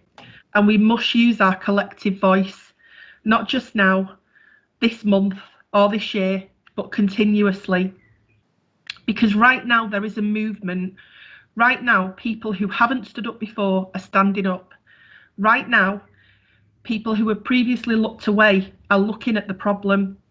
Racism is a human thing. It's a human problem. And so we must do everything in our power to solve it. Oldham has many vibrant and diverse communities, and our values must always reflect that. I am pleased to see us call for action locally, because this message is a unifying one. It's one that says we want our town to be a safe, welcoming place for all residents. Everybody should have a right to feel safe where they live, and it is incumbent upon us all to make sure that policing in the borough is proportionate and fair for all residents. As a council, we must take a leadership role in challenging racism in all forms. We must lead the way when it comes to issues such as diversity, tolerance and inclusivity. Producing a new equalities strategy to make the council a more equal organisation and Oldham a fairer place to live is an important first step in helping us to break down barriers and build greater social cohesion. But effective scrutiny must also play a vital role. This has to be a living, breathing document that unites communities and celebrates our diversity. These actions alone do not reflect the enormity of the challenge we face, but in listening and learning, we can take steps in order to make change happen. Please support. Thank you, Councillor Taylor. Call on Councillor Shaw. Thank you, Madam Mayor. So I wasn't really intending to speak tonight because I knew there'd be lots of people that wanted to speak, but I have been really riled and rattled by some of the variations that I've heard of this debate. And I have to say, Madam Mayor, I've been open to all sides of this debate because I think it's really important to listen to people, but nothing has frustrated me more than some of the horrible responses I've seen, and especially the one that says all lives matter. And I think that it's really incumbent on us all to speak up for people when we're in positions like this. Black people aren't saying that only Black lives matter. They know that all lives matter, but what they're saying and screaming globally is that right now we're being killed and we need your help. This movement, by no means for me personally, is a movement against the police. There's hundreds and thousands, and some that I know, that work really hard and honour the uniform they wear. And this isn't about every single one of them. And I can absolutely guarantee that there will be officers right now that are just as upset as the people that have spoken tonight, that they are now being tarred by the same brush as an individual who's committed something so horrible and has played out so publicly. It undermines all their efforts. It undermines the risk they put themselves in every single day when they leave their families to go and do their work.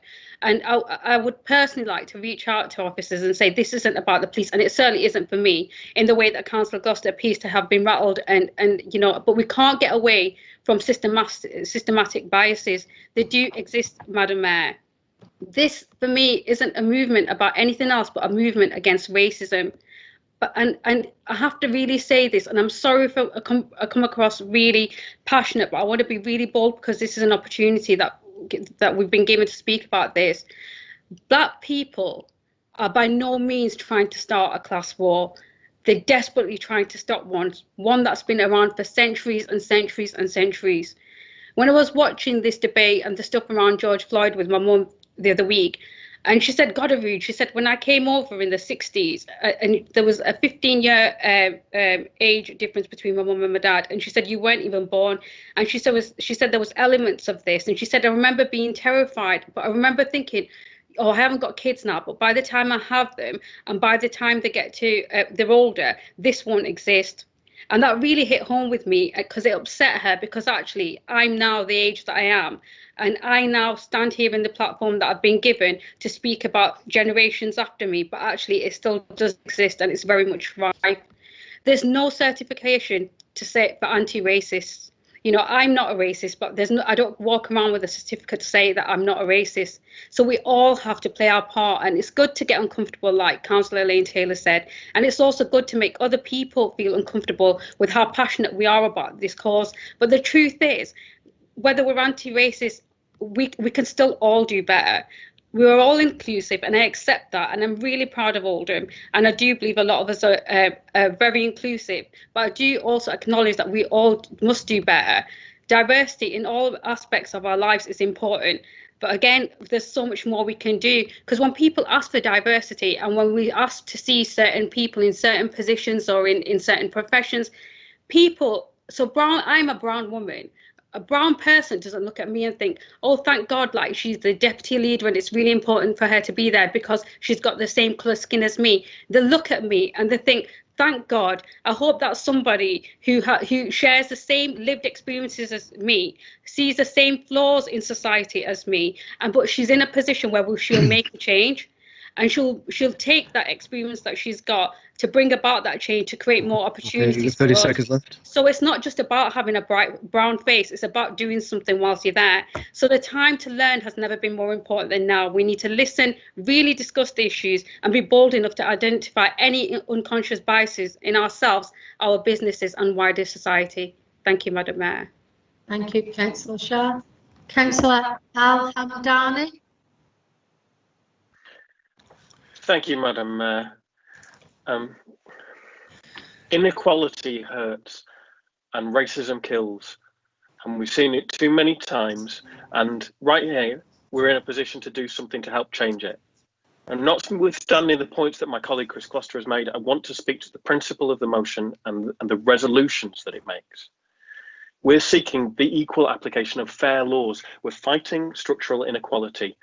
And if you want to know what structural inequality looks like, there are no black people in Boris Johnson's cabinet. There are no BAME Supreme Court justices, no BAME heads of division, no black Court of Appeal or High Court judges. Only 0.4% of officers in the armed forces are black. Nearly 60% of FTSE 350 companies have no BAME directors on their boards. It's everywhere. And right now, we should be looking around our country and celebrating people's differences. Next week, it is Windrush Day. And rather than that be a byword for the celebration of different cultures, it's more associated with scandal. You know, it's Pride season, and we should be looking at our towns and cities. We should be out in Oldham soon and seeing a joyful celebration of a rainbow of colour. And we're not, I know, for very different reasons. As a nation, and as a council, we need to get on with doing the things we know we should do. And at national level, the recommendations of the Limey Review, the Windrush Lessons Learned Review, we need to learn to balance the pride that we can take in the things that our nation has achieved, whilst being aware of and humbled by our failures, whether they are current or historical. With regards to the motion, I would like to welcome the updated equality strategy when it arrives, and the equality objectives that we're also waiting for. But I want to make a point of saying that every motion that we put forward, which has at its heart the fight for equality, is something we can celebrate. And every review we make or any policy we make where we think about this, it makes a difference. And more than that, every time any individual in our borough, outside, wherever, that they do something extra that makes a difference in the fight for fairness and equality, that that's something that we have to remember and celebrate. And, you know, in terms of doing our bit and putting forward the equality strategy, how could we not support that? All too often in the last few weeks, Black Lives Matter has been presented as a fight between two sides, but it's not. It's a fight for equality, and one that we can all be on the side of. I support the proposals and the motion, and what I also support is the many more steps that we're going to have to take afterwards. Thank you. Thank you, Councillor Andani. Unfortunately, we've run out of time for questions. Councillor Chatterton, would you like to reply? Yeah, quite briefly, if that's okay. I mean, I do despair some of the comments from Councillor Gloucester, and I think in 4 short minutes, he's probably demonstrated the importance of both this motion and why Black Lives Matter is so needed in 2020. For a start, he appears to justify racial profiling, which I don't think is appropriate whatsoever. And also, this justifying of case by case by case by case, we can all do that, but you have to look at the wider picture, that is the systemic racial profiling and racism that exists in our society. And it's not just about the police. Of course it's not about the police, because this permeates everything that goes through us. And also, who is it for me and who is it for Councillor Gloucester, as privileged white people, to justify this and try and do down the experiences of black people and of those with minority ethnic backgrounds? So, to be honest, some of the things you said, Councillor Gloucester, I'm absolutely appalled at, but that's where we are.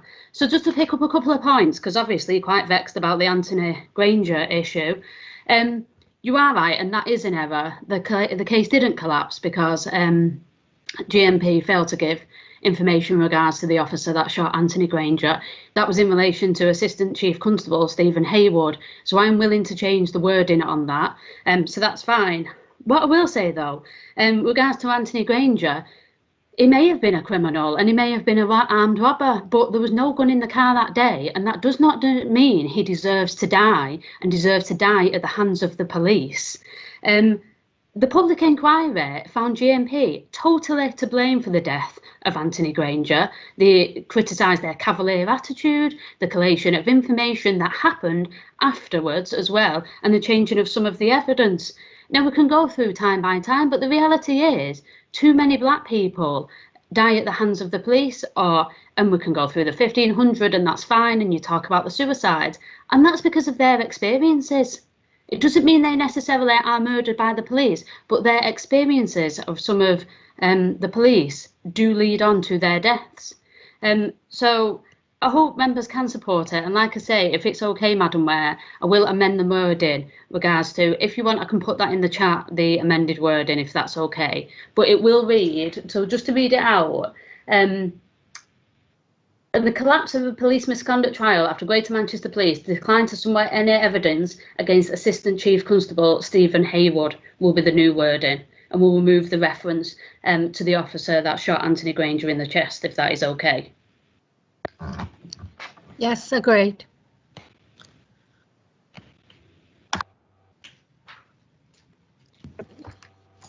Just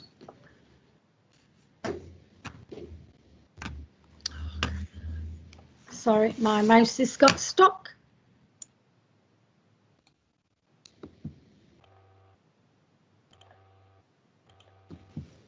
Right, okay, thank you.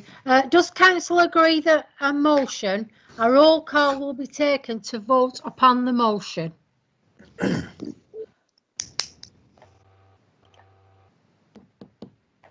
Councillor Ahmad, for or against? For. Councillor Akhtar? For. Councillor Al Hamdani? For. Councillor Ali? For. Councillor Alias? For. Councillor Ball? For. Councillor Bashworth? Marie? For. Councillor Bashworth? Stephen?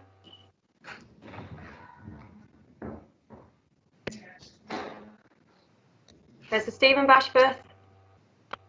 For. Councillor Briggs? For. Councillor Brownridge? For. Councillor Byrne? Abstain. Councillor Chatterton? For. Councillor Chowan, For. Councillor Curley, For. Councillor Davis, For. Councillor Dean, For. Councillor Fielding, For. Councillor Gary, Councillor Gary, She's left the meeting due to a declaration of interest. Councillor Gloucester, For. Chris, Councillor Hazel, Gloucester, For. Councillor Goodwin, For. Councillor Hamlet, For. Councillor Hack, For. Councillor Harkness, For. Councillor Harrison, For. Councillor Hewitt, For. Councillor Hoban, Councillor Hudson, Councillor Hudson, I've turned my camera off. Councillor Hume, For. Councillor Fida Hussain, For. Councillor Ibrahim, For. Councillor Iqbal, For. Councillor Jabbar, For. Councillor Yates, For. Councillor Leach, For. Councillor Malik, For. Councillor McLaren, For. Councillor Moores, For. Councillor Murphy, For. Councillor Mushtaq, For. Councillor Fiddian, For. Councillor Price, For. Councillor Roberts, For. Councillor Salamat, Councillor Shah, For. Councillor Sheldon, For. Councillor Shuttleworth, For. Councillor Stretton, For. Councillor Surjan, For. Councillor Sykes, For. Councillor Taylor, For. Councillor Torr, For. Councillor Uriman, For. Councillor Williams, For. Madam Mayor. For. The motion is carried. Before we continue, Councillor Chris Gloucester would like to make a personal statement. Councillor Gloucester? Thank you, Madam Mayor. I'm glad that Councillor Chatterton has withdrawn that. If she listens back to what I had to say, she will see that I was very supportive of everything that she had to say in her opening of the motion. And as I made clear, my points in relation to it related solely to how the motion had been written and certainly had nothing to do with the content of what Councillor Chatterton had to say. However, I've made the point in relation to the motion and the most important part of it has been withdrawn, which I thank her for. Thank you, Councillor Gloucester. Item 13, notice of opposition business. Motion 1. I call on Councillor Harkness to move and Councillor Hamlet to second the motion. Thank you, Madam Mayor. I rise to propose a motion to make life easier for public transport users. This motion calls to provide tax relief for transport users, where it allows employees to pay for their season tickets from their pre-tax income. The idea behind the policy is to make a saving for passengers whilst actively encouraging people to reinvest in public transport. This scheme would be on seasonal tickets throughout the public transport network in Greater Manchester. Passengers would save hundreds of pounds a year. The idea was first suggested in 2013 by the then journalist Boris Johnson in the Daily Telegraph, where he indicated that the impact of such a scheme would mean that employees would have less taxable income, reducing their liability for income tax and national insurance, and the employer would also save on national insurance contributions. I see no reason why the Prime Minister should not support this now in 2020 in our Northern Powerhouse. He supported the idea in 2013, but has done nothing else to implement it since. The current climate makes this a particularly good time to introduce such a measure. Coronavirus has had a devastating effect on our community, and the impact on our economy will be seen for quite some time. So anything we can do to help kickstart the economy and make things that bit easier, we should do. Our public transport providers have also had a difficult time too. This would be an easing measure for people returning to public transport.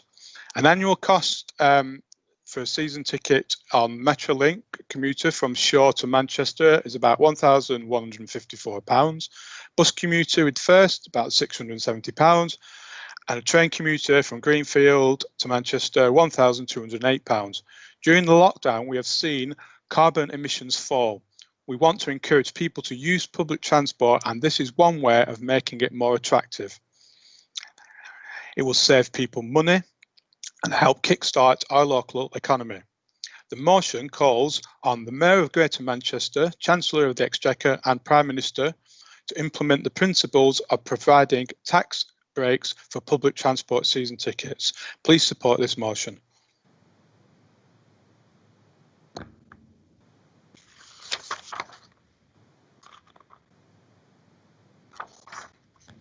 Councillor Hamlet, to second, please. Yes, thank you, Madam Mayor. Members, I second this motion. This would be gratefully welcomed by hard-working commuters of this borough, Greater Manchester and perhaps the country as a whole, in recovery effort to get things back on track. As my colleague mentioned before, Mr Johnson wrote in the Telegraph in 2013 to call on the then Chancellor George Osborne to introduce such a scheme. Now, then would be a perfect time to do so. In his own words, I quote, "This scheme strikes me as one George should consider further. You would allow continued investment in transport, and you would target your help at exactly where people who need it, not the millionaires and the tourists and the casual shoppers, but the hard-working people who are really turning the wheels of recovery." And I end the quote there. If we are to get our town and country working again, then implementing this would honestly help thousands of commute to work and surely benefit our transportation network in its entirety in the long run. Even after lockdown and once wider commuting has returned, this nation can invest its money into good, robust and long-lasting transportation system fit for the 21st century, and one in which we can all be proud of. Thank you. Thank you, Councillor Hamlet. Does any member wish to speak on this motion?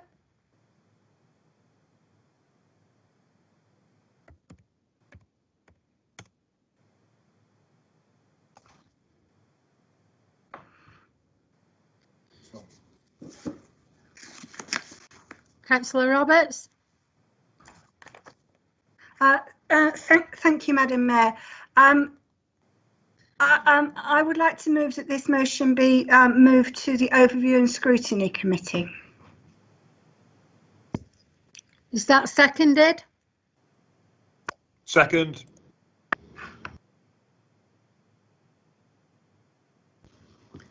Right, we'll go to the vote for it to be referred. Councillor Ahmad. For. Councillor Akhtar. For. Councillor Al Hamdani. For. Councillor Ali. For. Councillor Alias. For. Councillor Ball. For. Councillor Bashford Marie. For. Councillor Bashford Stephen. For. Councillor Briggs. For. Councillor Brownridge. For. Councillor Byrne. Councillor Byrne. Councillor Chatterton. For. Councillor Chowan. For. Councillor Curley. For. Councillor Davis. For. Councillor Dean. For. Councillor Fielding. For. Councillor Gary. For. Councillor Chris Gloucester. For. Councillor Hazel Gloucester. For. Councillor Goodwin. For. Councillor Hamlet. 4. Councillor Hack. 4. Councillor Harkness. 4, but I will make the point that I should have been asked if I wanted a right of reply. I don't need one, but that's the point is there. Councillor Harrison. 4. Councillor Hewitt. 4. Councillor Holbein. 4. Councillor Hudson. Councillor Hudson.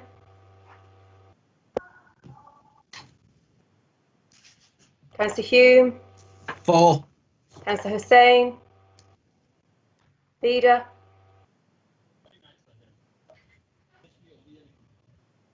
Councillor Ibrahim.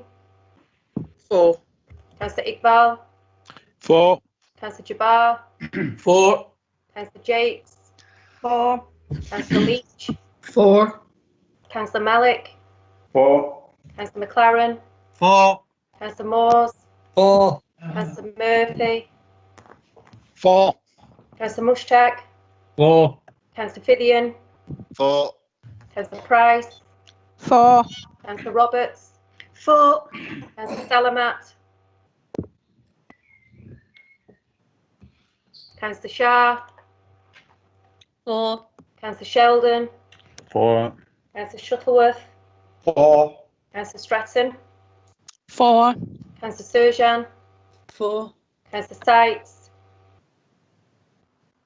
4. Councillor Taylor. 4. Councillor Torr. 4. Councillor Ureyman. 4. Councillor Williams. 4. Madam Mayor. 4. Yeah, Liz, I did try to respond to that. My vote was 4, if it could be counted. Councillor Hussain, 4. Thank you. Thank you. The motion is referred to overview and scrutiny. Motion 2.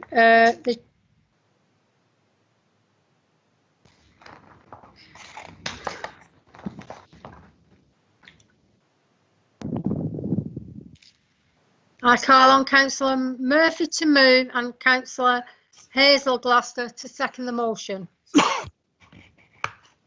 Thank you, Madam Mayor. Since the implementation of the Equality Act 2010 and legislation dating back to 1995, it's been illegal for service providers to treat disabled people less favourably than any other customer.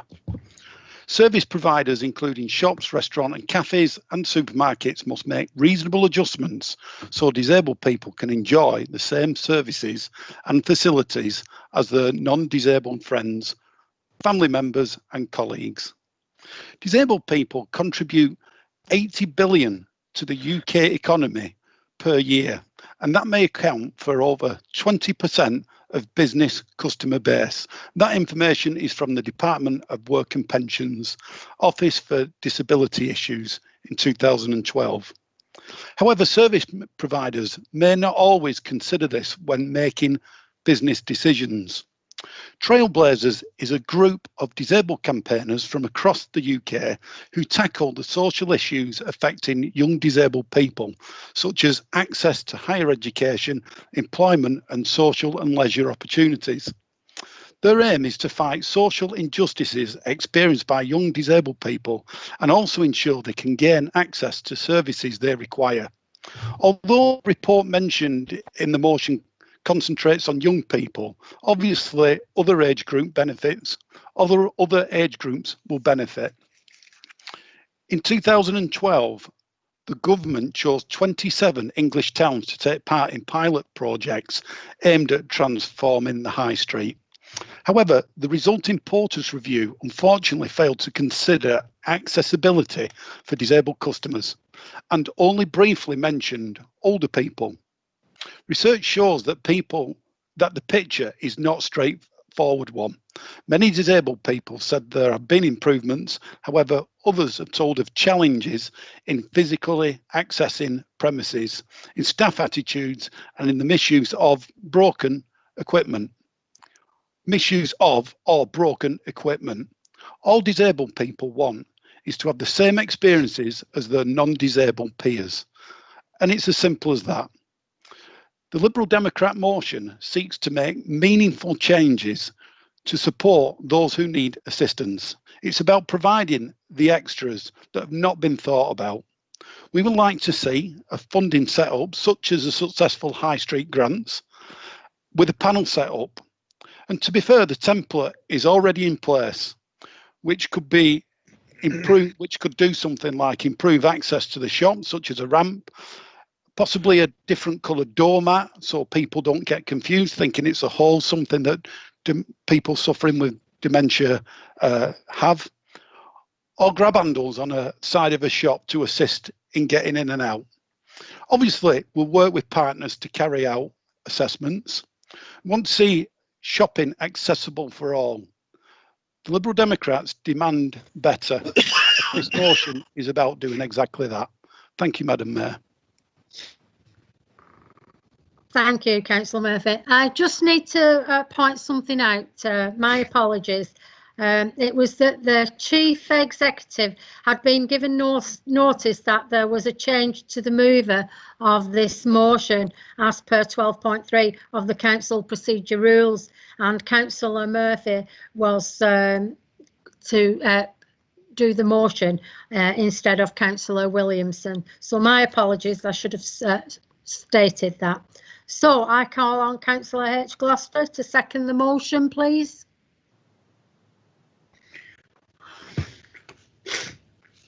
Thank you, Madam Mayor. Tonight I bring before you this motion, which has the ability to resolve an issue that is rife throughout our borough and also across the country. Accessible shopping is, or should be at least, a basic right. However, the reality of the situation is that it is not. In 2004, I broke my foot. During my recovery, a friend suggested that we go to the Trafford Centre. At first, I was a little bit sceptical and slightly horrified at the thought of getting around such a large complex on crutches. However, she convinced me with, "Don't worry, they have mobility scooters." I therefore decided to go and happily collected my scooter. At first, it was like a new toy. How fast does it go? What is the turning circle? And how big is the luggage compartment? What started out as what I expected to be a fun experience gradually deteriorated by the minute into what I can only describe as one of the worst experiences of my life. The corridors inside shops were really hard to negotiate as the clothing racks were so tightly positioned.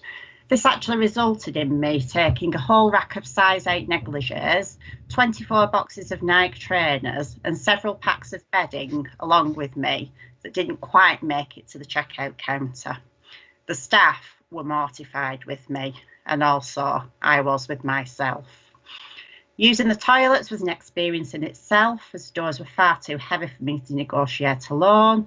The tight turns within the facilities were just ridiculous. And as it was busy, I left numerous people with bruises in places I would prefer not to mention. Using the lifts was fine, but cruising backwards and forwards to them soon became extremely wearing. And all of this in a shopping centre that at the time was supposed to be state of the art. Our trip was very quickly cut short and we returned home far earlier than planned without food, as there was no way on God's earth I was ever going to try to negotiate that food haul. Fortunately, my experience was a one-off. My injury was healed within 6 weeks and life resumed as normal for me. Unfortunately, this is not the case for so many of our residents with reduced mobility. Be this due to an accident, a health condition, and of course, quite simply, the ageing process. There are approximately 80 billion UK residents with reduced mobility of some description who contribute around 20% of the business customer base. Quite often, as Councillor Murphy stated, service providers do not always consider this when making business decisions. The Trailblazers investigation interviewed mainly young disabled people, and the results show that the picture is not always straightforward.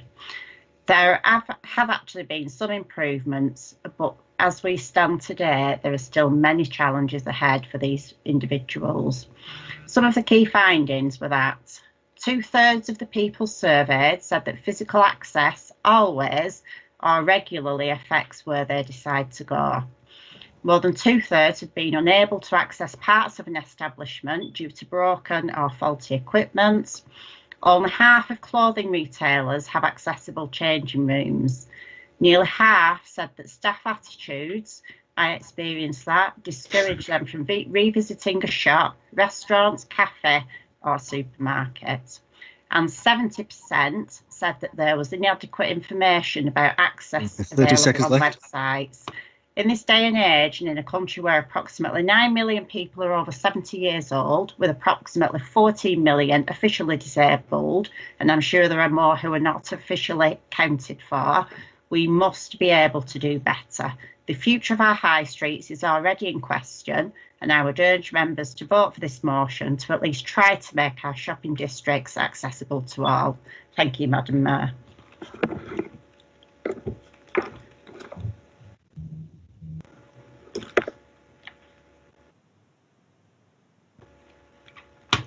You're on mute, Gina. My apologies. I call on Councillor Roberts to move and Councillor Ball to second the amendment. Thank you, Madam Mayor. I completely agree with the scale of the problems as outlined by the movers of the motion, and they're absolutely right that this is not something that we should be prepared to put up with. However, I'm proposing this amendment in the spirit of producing a practical proposal to improve access to our shopping centres and high streets across the borough. The original motion's agreement to set aside an unspecified amount of money to be found from an unspecified source to be spent over an unspecified time period. Our amendment instead requires that existing and future investment, including that from the government and Greater Manchester, as well as our own money, takes account of good practice in improving access when it's being spent on street and other improvements.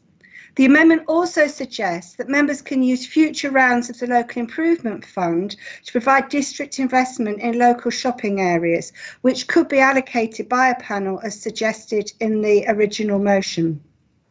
Royton councillors did a similar bid in the previous round, securing an additional £25,000 investment in a shopfront improvement scheme in Royton Town Centre. I completely agree that local shopping centres and markets are essential local services and face extreme challenges in the recovery from the COVID-19 crisis. Businesses will need to be flexible and adapt quickly to changing requirements, and the wider the groups of people who can access their businesses, the better. Oldham Council already works well with many local organisations to support people with dementia and their families. Many members and council officers have completed the Dementia Friends training. The amendment acknowledges their contribution and the contribution that all of our partners make in this work. I believe that the amendment offers a practical way forward to achieve the aims set out in the original motion and ask colleagues to support it. Thank you, Councillor Roberts. Councillor Ball. I agree with the amendment that Councillor Roberts has just put forward, and I formally second it. Does anybody wish to speak on the amendment? Madam Mayor. Sorry, who was that? Sorry, Madam Mayor, it's Councillor Murphy. Yes, go. Is this your right to reply? I'd like to reply, but I'm not sure quite how to do it, whether I can reply on the amendment, which is what I'd speak to, or in total. Yes. Yes. You can reply on the amendment. Okie dokie. Right. So don't eat me if I get this wrong. So I'm not happy with the amendment. It does a cracking job of not doing the right lot. What would have been great, and it's not hard to do, is to do a high street grants panel, which we did something similar with the high street grants. it was a cracking initiative and it worked well. So the template's already there. It's actually our third attempt to get something like this through. We wrote to 2 cabinet members and asked for something similar. The cabinet members may recall that there was a little bit of money left over from the High Street Grant Fund in Shaw, and we tried to ask whether we could use these funds to carry out the improvements that are suggested in the motion. So I can't support the amendment because I just don't like what it's doing, which I say is doing a cracking job of doing not a right lot. So as an example, the council, and I don't believe this of the officers, I more believe it of the mover and seconder, must be very arrogant in thinking that they can't actually, because they've deleted a paragraph, which I think is quite important. So the amendment has been deleted that says that asking highways to carry out inspections of shopping area footways so they meet current guidelines and see what we can do to make life better, but that's been deleted. So there's either an incredible arrogance by the proposer and seconder of the motion, or it's just being forgot about, because I can't see it in the amendment. So I can't. I don't feel like I can support it. I'd just like to come. Oh no, I'll come back on that if there's another option. So thank you, Madam Mayor. Thank you, Councillor Murphy. Councillor Roberts, the wish to reply? Oh, yes, I will briefly. So any panel can't spend money which doesn't exist. In the original motion doesn't actually say how much money it is proposing is put aside, where that money should come from, and the period of time over which it should be spent. So just setting up a panel without any funding doesn't seem to me to take us very much further forward either. What this motion is proposing is that all of the mainstream changes that we make should be spent and specified in a way that meets the aims and objectives of the proposers of this motion. And the reason why it deletes the paragraph which talked about highways inspectors is for exactly the same reason. There is no point that it doesn't say what should be done once the inspections have been carried out. It just says that there should be an inspection. So that doesn't take us any further forward either. And clearly, if we were to make sure that the significant investment, which I think is going to be coming forward for our high streets from a number of spending pots in the near future, if we're going to make sure that all of that is spent in a way which improves accessibility, then obviously everything will need to be inspected to make sure that we do that. So I kind of think that it was assumed in the way that the amendment was written. And I do think that it's right to say that the Local Improvement Fund does offer an opportunity for members to bid on a district basis in order to make the kind of district improvements that they know needed, and the amendment does adopt all of the suggestions about who to work with and the report that was mentioned in terms of what advice there could be for how any successful lift bid could be invested. So I do think that the amendment does cover, and is not an attempt to water down the original motion. It's an attempt to actually make something happen in the spirit of the original motion. Thank you. Does Council agree the amendment? A roll call will now be taken on the vote. Can members say if they're for or against the amendment? Councillor Ahmad? For. Councillor Akhtar? For. Councillor Al Hamdani? Against. Councillor Ali? For. For. Councillor Alias? For. Councillor Ball? For. Councillor Bashforth? For. Councillor Stephen Bashforth? For. Councillor Briggs? For. Francis. For. Did you get that, Madam Mayor? For. Councillor Brownridge? For. Councillor Byrne? Councillor Byrne? Councillor Chatterton? For. Councillor Chowan? For. Councillor Curley. Against. Councillor Curley, could you repeat that, please? Sorry, against. Councillor Davis. For. Councillor Dean. For.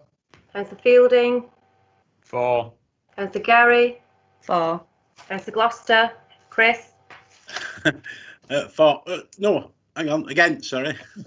Councillor Gloucester Hazel. Against. Councillor Goodwin. For. Councillor Hamlet. Against. Councillor Hack. For. Councillor Harkness. Against. Councillor Harrison. For. Councillor Hewitt. For. Councillor Hobing. Councillor Hudson. Councillor Hudson. Councillor Hume. For. Councillor Hussain Bidar. For. Councillor Ibrahim. For. Councillor Iqbal. He's lost the connection, Liz. Okay, thank you. Councillor Jabbar. For. Councillor Jakes. For. Councillor Leach. For. Councillor Malik. For. Councillor McLaren. For. Councillor Moores. For. Councillor Murphy. Councillor Murphy. Councillor Mushtaq. For. Councillor Vivian. For. Councillor Price. For. Councillor Roberts. Councillor Roberts. Sorry, I was muted. For. Councillor Shah. For. Councillor Sheldon. Against. Councillor Shuttleworth.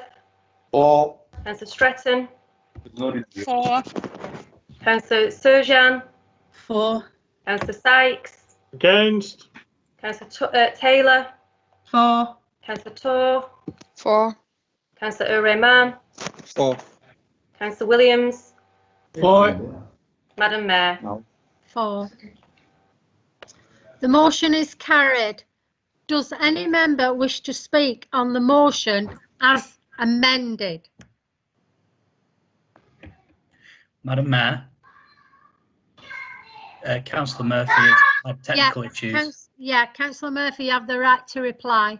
His mic, he said he's against. Sorry? Thanks, Councillor Hamler. Just for the record, Councillor Murphy against, had some mic issues. Right. Recording, thanks, Murphy. I know, yeah, lovely jubbly. So I just want to come back and say, you know, I don't doubt the sincerity of the motion now as amended, but I don't believe that the LIF is a magic wand answer. And I do feel that a little bit more work could have been done, and it's just a bit disappointing that it had to be amended in the first place. The mover and seconder could have actually put some comments in there and amended to create an amount, but we didn't want to be assuming any amounts. So that's really why a figure wasn't mentioned. But I thank members for the spirit of the motion. Thank you. Does the, are we going again with this? Yeah. Does the council agree the motion as amended? A roll call will now be taken to vote on the motion. Councillor Ahmad. For. Councillor Akhtar. For. Councillor Al Hamdani. For. Councillor Ali. For. Councillor Alias. For. Councillor Ball. For. Councillor Marie Bashforth. For. Councillor Stephen Bashforth. For. For. Councillor Briggs. For. Councillor Brownridge. For. Councillor Byrne. Councillor Byrne. Councillor Chatterton. For. Councillor Chowan. For. Councillor Curley. For. Councillor Davis. For. Councillor Dean. For. Councillor Fielding. For. Councillor Gary. For. Councillor Chris Gloucester. For. Councillor Hazel Gloucester. 4. Councillor Goodwin, 4. Councillor Hamlet, 4. Councillor Hack, 4. Councillor Harkness, 4. Councillor Harrison, 4. Councillor Hewitt, 4. Councillor Holbein, Councillor Hudson, Councillor Hume, 4. Councillor Fidar Hussain, 4. Councillor Ibrahim, 4. Councillor Iqbal, 4. Councillor Jabbar, 4. Councillor Jakes, 4. Councillor Leach, 4. Councillor Malik, 4. Councillor McLaren, 4. Councillor Moores, 4. Councillor Murphy, Francis? Councillor 4. Murphy, 4. Okay, Councillor Mushtak, 4. Councillor Fithian, 4. Councillor Price, 4. Councillor Roberts, 4. Councillor Shah, 4. Councillor Sheldon, 4. Councillor Shuttleworth, 4. Councillor Stretton, 4. Councillor Surjan, 4. Councillor Sykes, 4. Councillor Taylor, 4. Councillor Tor, 4. Councillor Ureyman, 4. Councillor Williams, 4. Madam Mayor. 4. The motion is carried.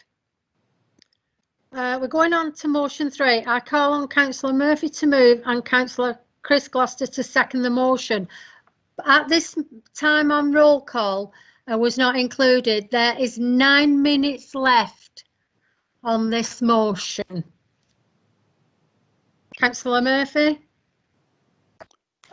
Thank you, Madam Mayor. I'm going to use the words from the founder of the Chatty Cafe scheme, which has got more meaning and explains better than I could. So here goes. The scheme was created on a wet and windy day when I was in a supermarket cafe with my 4-month-old son. He wasn't great company and I was feeling fed up. I looked round the cafe and saw an elderly lady who looked just down on me, who looked just as down as me, and on another table sat a young guy with additional needs and a support worker, both looking like they had run out of conversation. I started to think about the positive impact we could have had on each other if we had just sat together.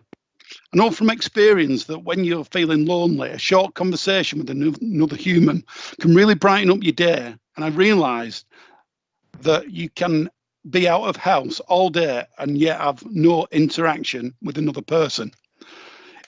It was right there and then that the chatter and natter table began. But now it's a reality. There are now over 900 cafes. A chatter and natter table creates a space for people to talk, whether it's for 5 minutes while you're drinking a brew or an hour of good conversation. We're not trying to build up friendships, just simple interactions to combat loneliness. And just maybe have a big impact on someone's day.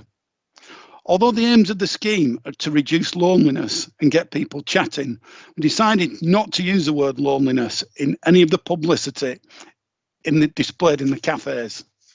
Instead, it's very positive and focuses on bringing people of all ages and from all walks of life together.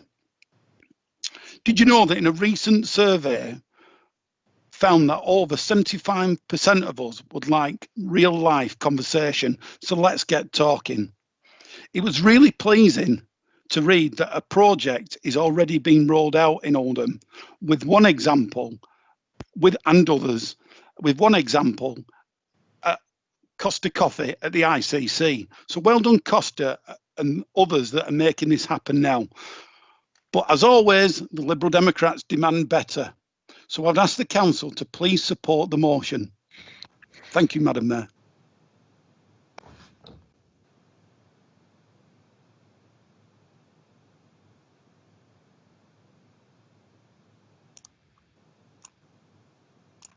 Councillor Chris Gloucester to second, please. Yeah, thank you, Madam Mayor. I'm very happy to second this motion. Social isolation impacts on personal mental health and physical health. Loneliness has a significant negative impact on the community. The idea behind chatty checkouts and chatty cafes is to get people speaking to one another. This is at designated tables in cafes and shops and checkout counters. People can forge friendships and escape the trap of isolation. And I think with the COVID-19 stuff, I'm sure most of us have realised actually how isolated we can become. Oldham has already begun to pioneer this idea, but the Liberal Democrats want to take this further and get Oldham Council behind it. Councillors should be constantly looking at new ways to solve this ever-present issue. Oldham Borough is aspiring to be an age-friendly local authority, and we need to take the first step as councillors in backing this. Loneliness and isolation doesn't just affect the elderly in society. The highest suicide rates apply to single men aged in their 40s. The Oldham Liberal Democrats want people from all backgrounds to get talking, and together we can combat the evils of separation and isolation and segregation.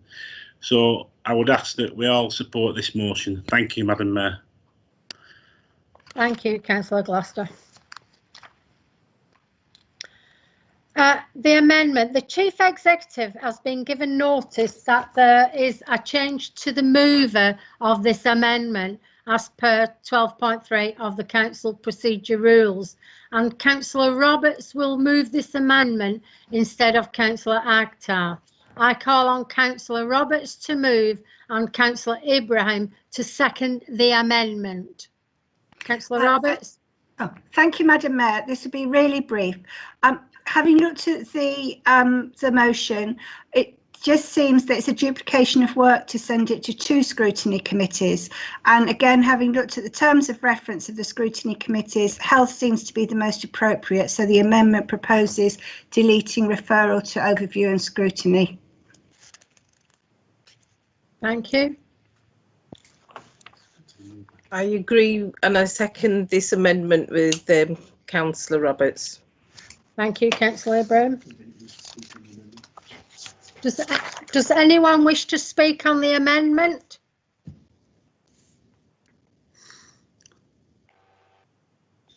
Councillor Murphy, do you want the right to reply? No. Does Council agree the amendment? Councillor Roberts, do you want the right to reply? I was just wondering if Councillor Murphy was willing to accept the amendment to avoid another roll call vote. Councillor Murphy? Yeah, apologies, just having some dramas with the mic and camera. We accept the amendment. Thank you. The amendment is carried. All right, okay. Sorry. Right, okay. Councillor agree the amendment. Does Council agree the amendment? Agreed. Agreed. Agreed. Agreed. Agreed. Is there any dissent? No? Oh.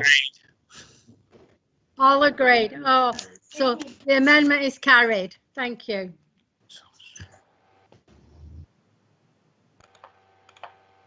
Does any member wish to speak on the motion as amended? No. Thank you very much. Okay.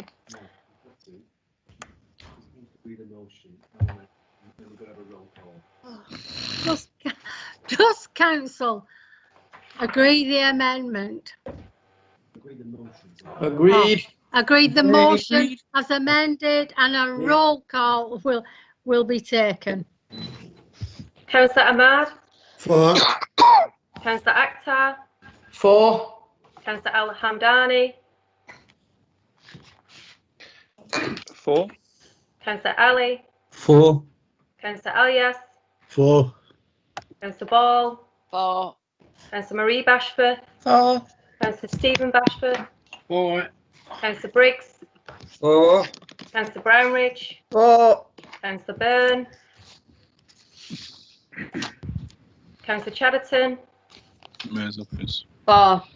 Councillor Chohan. 5. Councillor Curley. 4. Councillor Davis. 4. Councillor Dean. 4. Councillor Fielding. 4. Councillor Gary. 4. Councillor Gloucester. Chris. 4. Councillor Gloucester. Hazel. 4. Councillor Goodwin. 4. Councillor Hamlet. 4. Councillor Hack. 4. Councillor Harkness. 4. Councillor Harrison. 4. Councillor Hewitt. 4. Councillor Hobin. 4. Councillor Hudson. Councillor Hume. 4. Councillor Hussain. Vidal. Yes. 4. Councillor Ibrahim. 4. Councillor Iqbal. 4. Councillor Jabbar. 4. Councillor Jakes. 4. Councillor Leach. 4. Councillor Malik. 4. Councillor McLaren. 4. Councillor Moores. 4. Councillor Murphy. 4. Councillor Mushtaq. 4. Councillor Fithian. 4. Councillor Price. 4. Councillor Roberts. 4. Councillor Shah. 4. Councillor Sheldon. 4. Councillor Shuttleworth. 4. Councillor Stretton. 4. Councillor Surjan. 4. Councillor Sykes. 4. Councillor Taylor. 4. Councillor Tor. 4. Councillor Ureyman. 4. Councillor Williams. 4. Madam Mayor. 4. The motion is carried. Item 14, Oldham's COVID-19 response. I call on Councillor Shah to move and Councillor Fielding to second the report. Thank you, Madam Mayor. Madam Mayor, this report summarises the astonishing effort made by all involved to tackle COVID-19. We've seen over the past few months, Madam Mayor, clap for carers, clap for our NHS, and it's unfortunate that we're having this meeting virtually because I think our team, led by Dr. Caroline Wilkins, deserves no less. I've seen them firsthand work tirelessly, selflessly, putting their own anxieties and their families' anxieties to a side to serve the people of Oldham, and to that I'm so grateful as somebody who represents people in Oldham. In a very short period of time, council staff, our partners, our volunteers have mobilised to make sure that our most vulnerable residents were protected. The last few months, Madam Mayor, have been nothing but horrible for Oldham and our residents. The virus has been the biggest challenge we've faced in generations, and sadly so many people have lost their lives, and this shouldn't be forgotten, and I don't think it ever will. The word unprecedented has been used numerous times, but it's never been more fitting as the virus has had such a huge impact on all our communities, and I'm sure everybody listening tonight will know someone who's been affected. Throughout all this, Madam Mayor, one thing has shone out: the strength of our borough and how people have responded and helped to support each other. No one could have predicted how things would turn out, but thanks to the work of our council, the CCG, the voluntary sector, and all our fantastic local communities have done together over many years, we've been able to respond and support residents, some of who are the most vulnerable in our society. And I think this is something, sorry. Sorry, I thought somebody wanted to say something then. And I think this, Madam Mayor, is something that we should all be proud of. I know that I'd like to share with you a few details right now. And this is far, Madam Mayor, from a complete list, which shows the incredible and huge response that's taken place to help keep our vulnerable residents safe and well, while maintaining the delivery of our most essential services. Thanks to the work the council has done building support networks, we were able to move quickly once lockdown started. We set up 5 hubs to coordinate food, medicines, mutual aid and volunteering. We also put in place an emergency helpline for people requiring help during this crisis. Since then, it has taken more than 4,900 calls, mainly from elderly and our vulnerable residents. The council has been able to help them, often through securing food and medicine deliveries. But Madam Mayor, the scale and the speed of the response from our community and voluntary sector to this pandemic has been absolutely amazing. Some groups have been formed as a direct response to the pandemic by local volunteers wishing to do their bit and support their area, while others are existing community voluntary services which have adapted to meet the new demands. All of them have provided incredible levels of support, including delivering food, making check-in calls to help people who are isolated, and much, much more. Our own council staff have gone that extra mile, and I'm not surprised, but I am so incredibly grateful by providing incredible levels of support. They've offered direct, practical and welfare support to all those that have needed it. I'd love to be able to thank everyone personally who's been involved in the response, but that would be impossible because there's so many to name. This has been a real partnership response with everybody playing their part, and this is Team Oldham at its very best. One of the biggest jobs we've faced is to support the national effort to prevent premature and avoidable deaths while slowing down the spread of COVID-19. We've worked closely with colleagues at the CCG to protect patients, staff and residents while aiming to significantly reduce demand on critical care services, flattening the curve. Okay, 30 seconds left. Early on, we identified access to personal PPE, which was going to be critical for keeping staff and patients safe.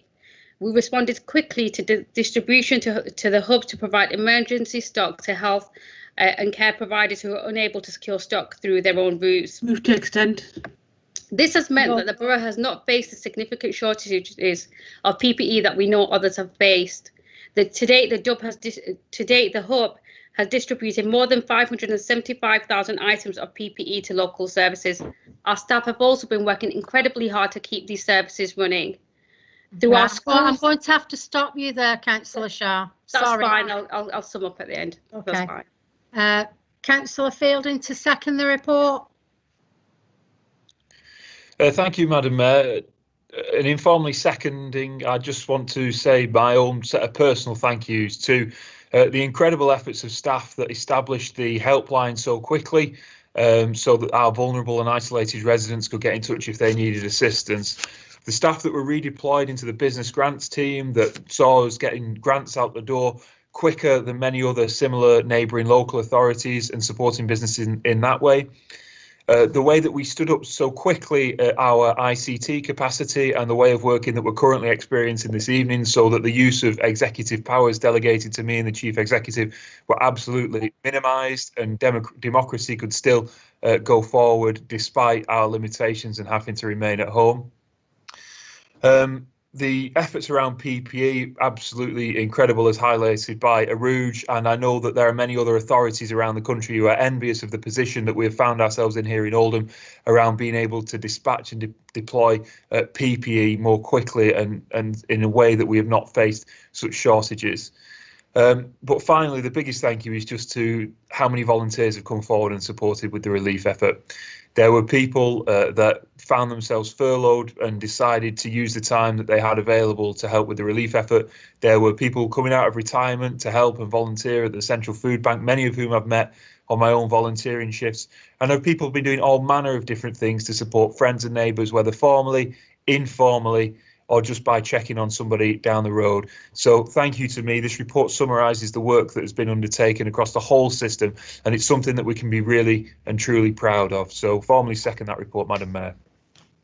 Thank you. Councillor Fielding. I have had advance notice of questions from members. Councillor Hazel Gloucester. Thank you, Madam Mayor. I know that everybody's done, made a tremendous effort throughout this pandemic, and I do think we've done a really good job in Oldham. However, obviously, I think we're all interested in our own wards, and I just wondered, is it possible to find out how many COVID cases there have been by ward and the number of death rates in each of our wards? Or if it's not possible at the moment, when will it be possible? Thank you, Madam Mayor. Thank you, Councillor Gloucester. I call on Councillor Shah to respond, please. Yes, of course. So we currently do not have data on the number of COVID cases, Councillor Gloucester, and deaths at ward level. This is a national policy. At the local authority level, as of yesterday, which was the 16th of June, there were 1,139 cases confirmed in Oldham at a rate of 483.4 per 100 millionth of the population. Multi-super output area data, which is a lower geographic level than borough, is publicly available online, so that should be available there. I hope that answers your question for now, but thank you for it. Thank you. Thank you, Councillor Shaw. Councillor Hamlet? Yes, thank you, Madam Mayor. I just want to say also, from me as Shadow Member for Health and Adult Social Care, I also want to echo the hard work and dedication of our staff and citizens of the borough for pulling together during the pandemic. In October 2016, national, regional and local government bodies participated in a 3-day simulation. This was entitled Exercise Cygnus, which tested preparedness arrangements for responding to pandemic influenza. Feedback and lessons learned were established via a formal process of feedback from all participants. The response was that they can confirm that Oldham Council and Greater Manchester Local Resilience Forum did not take part in the exercise. Why was this not undertaken by this council and by the Greater Manchester region, and why did it not implement the guidance at the time that it gave? Thank you.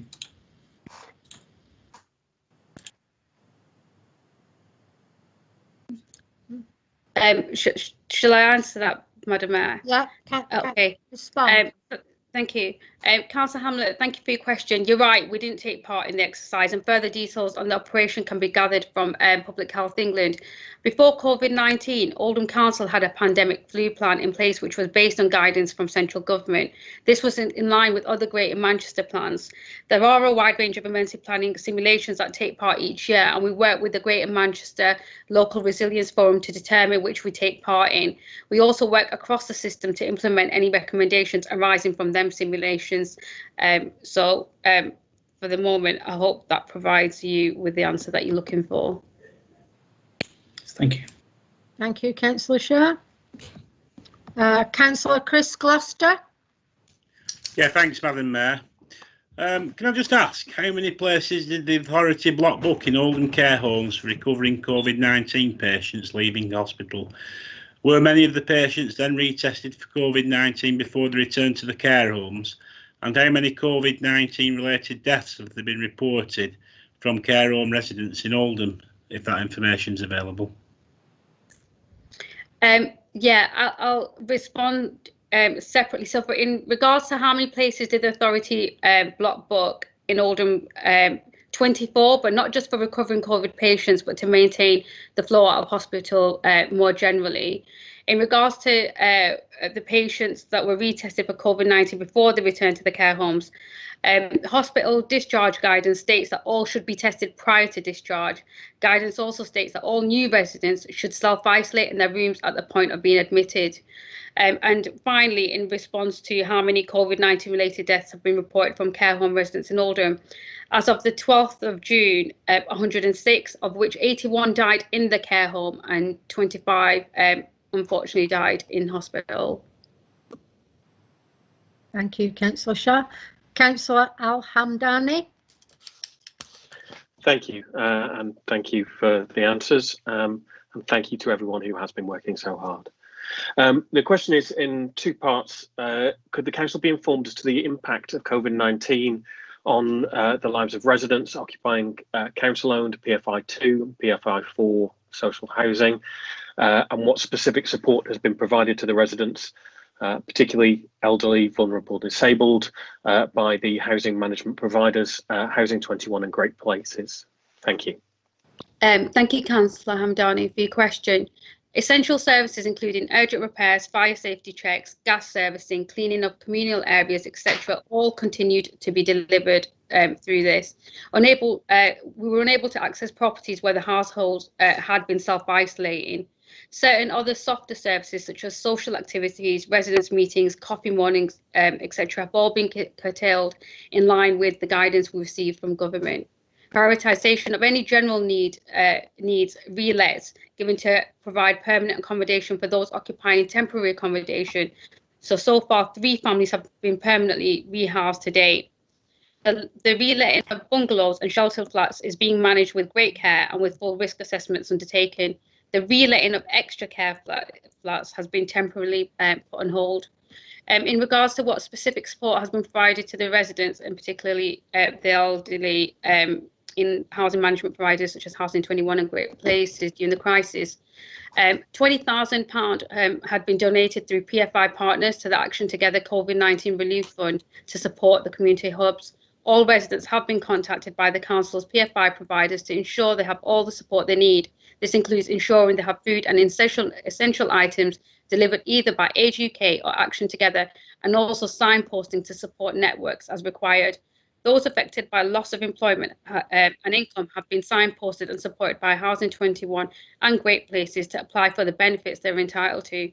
For our residents in our sheltered schemes, creative ways of avoiding social isolation are in place, such as doorstep corridor bingo. Both in Spiral Oldham, Great Places and Housing 21 have been exemplary during the pandemic crisis and have worked really well in partnership with the council's PFI housing contract team to address any concerns. Thank you, Councillor Hamdani. Thank you. Councillor Goodwin to ask a question. Thank you, Madam Mayor. And can I also take this opportunity to thank all of the people who have been working and volunteering throughout this time. It's really been fantastic to see. And I understand this is Councillor Shah's portfolio, but my question is more to Councillor Jabbar regarding the financial implications of the COVID crisis for Oldham, and whether the government is honouring its commitment to do what it stated to support local councils through the crisis. I'm happy to answer that question if I'm allowed, Madam Mayor. You are. Right, thank you. Thank you, Councillor Goodwin. Obviously, it's a very important question. So just to briefly explain, I did mention it to earlier when there was a question from the member of public. So in essence, we are estimating that in this year there will be a loss of £33.5 million. Now, in terms of the grants that we received, so we received a total two-phase grants of £14.2 million. So that leaves an in-year pressure of £19.3 million. Now, clearly, Oldham Council has a lot of cuts over the last 10 years, and we're in really very financially challenging situation. But, Madam Mayor, with your permission, I'd just like to read a quote out from the Secretary of State for Ministry of Housing, Communities and Local Government, Robert Jenrick, in a letter on the 18th of April, and I'm reading a paragraph from it. He said, I said that I would ensure that you had the resources you needed to do the job, and I meant it. I promised that I would champion your cause and I would fight your corner as we work together, and I meant it. So this is a phrase that he put in a letter when he was asking local government to help with the dealing with the COVID-19, and he gave a categoric assurance that he will provide the resources that's required to fight COVID-19.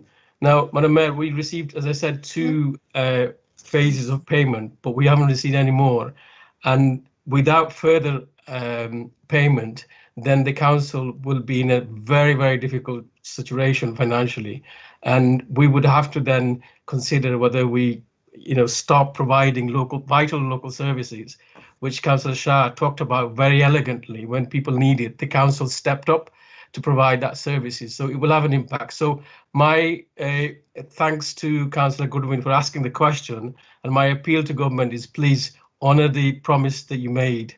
And my final point, Madam Mayor, is that in terms of working the business grants, there were a number of people who worked tirelessly over weekend, over bank holiday period, to make the payments to businesses, which was absolutely desperate, which was overseen by our Deputy Chief Executive, Helen Lockwood, led by our Broad Treasurer, Anne Rounds, and then supported by Emma Barton and Dominic Whelan. I'd like to thank them and their team for what they did to make sure Oldham businesses got their payment in time. Thank you. Councillor Sykes to make an observation. Thank you, Madam Mayor. I'm sorry. Thank you, Madam Mayor. Just like to reflect, like everybody else has done, and thank a whole catalogue of staff, council staff in particular, but I'd also like to use this opportunity to thank the doctors, nurses and everybody working in the NHS dealing with those with COVID-19 themselves. I think it is commendable, and I've mentioned it in other places, the way we dealt with PPE to make sure nobody, be they health, GPs, hospitals or even care homes, were short of PPE if they chose to take up the service we offered, which was great.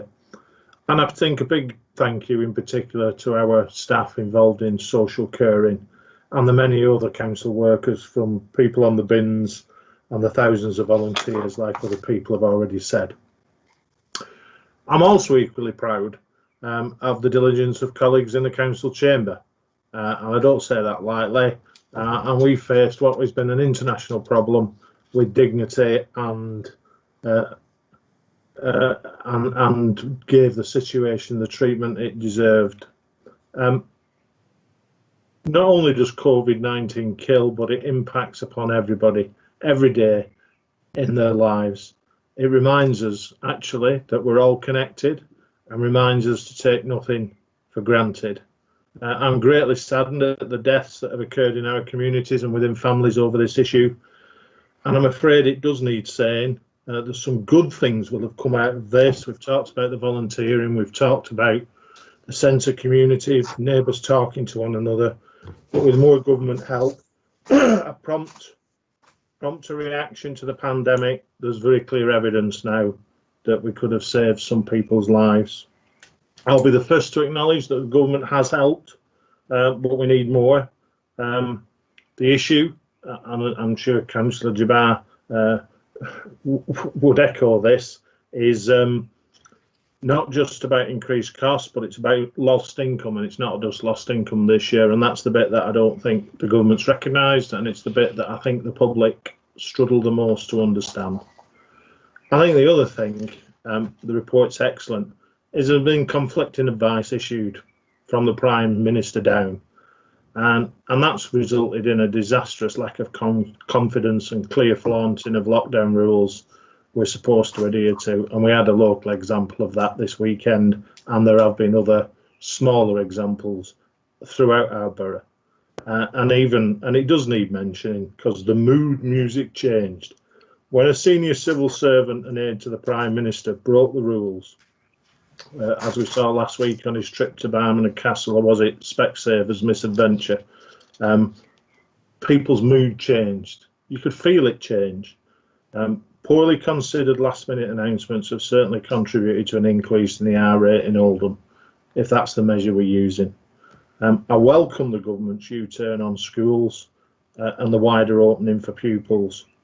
But if ministers had just talked, listened to teachers, parents, staff, real stress and drama of we're open, we're in, you're out, you're up, you're down, could have been totally avoided.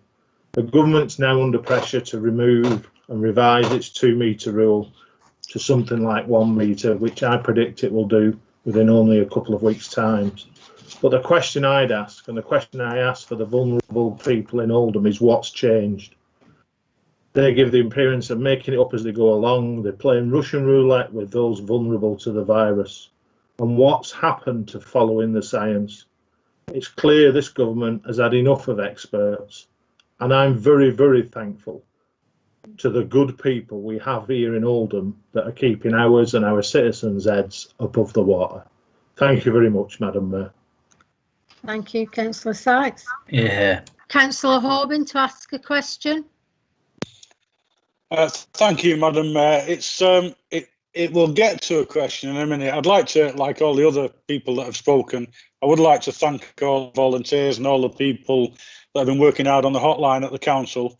I am just concerned with note in this report about some of the figures, because having run for the last 13 weeks a food bank with some great volunteers in Failsworth, which most of you may have seen on Newsnight as we got a bit of publicity at last.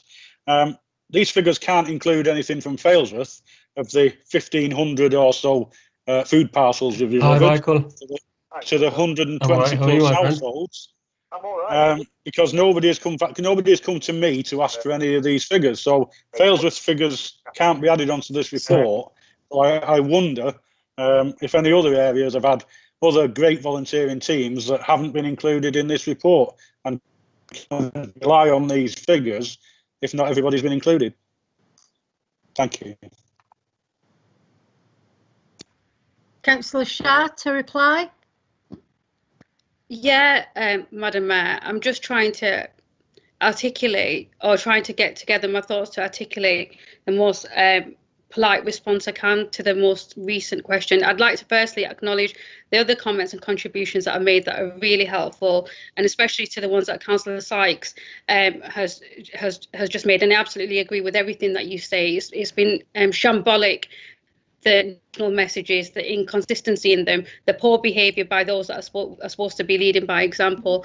And I think you're absolutely right to say that we're really blessed in Oldham to have the kind of community we have, the kind of businesses that we have, and we're stronger when we're together. And I think people have truly proved that.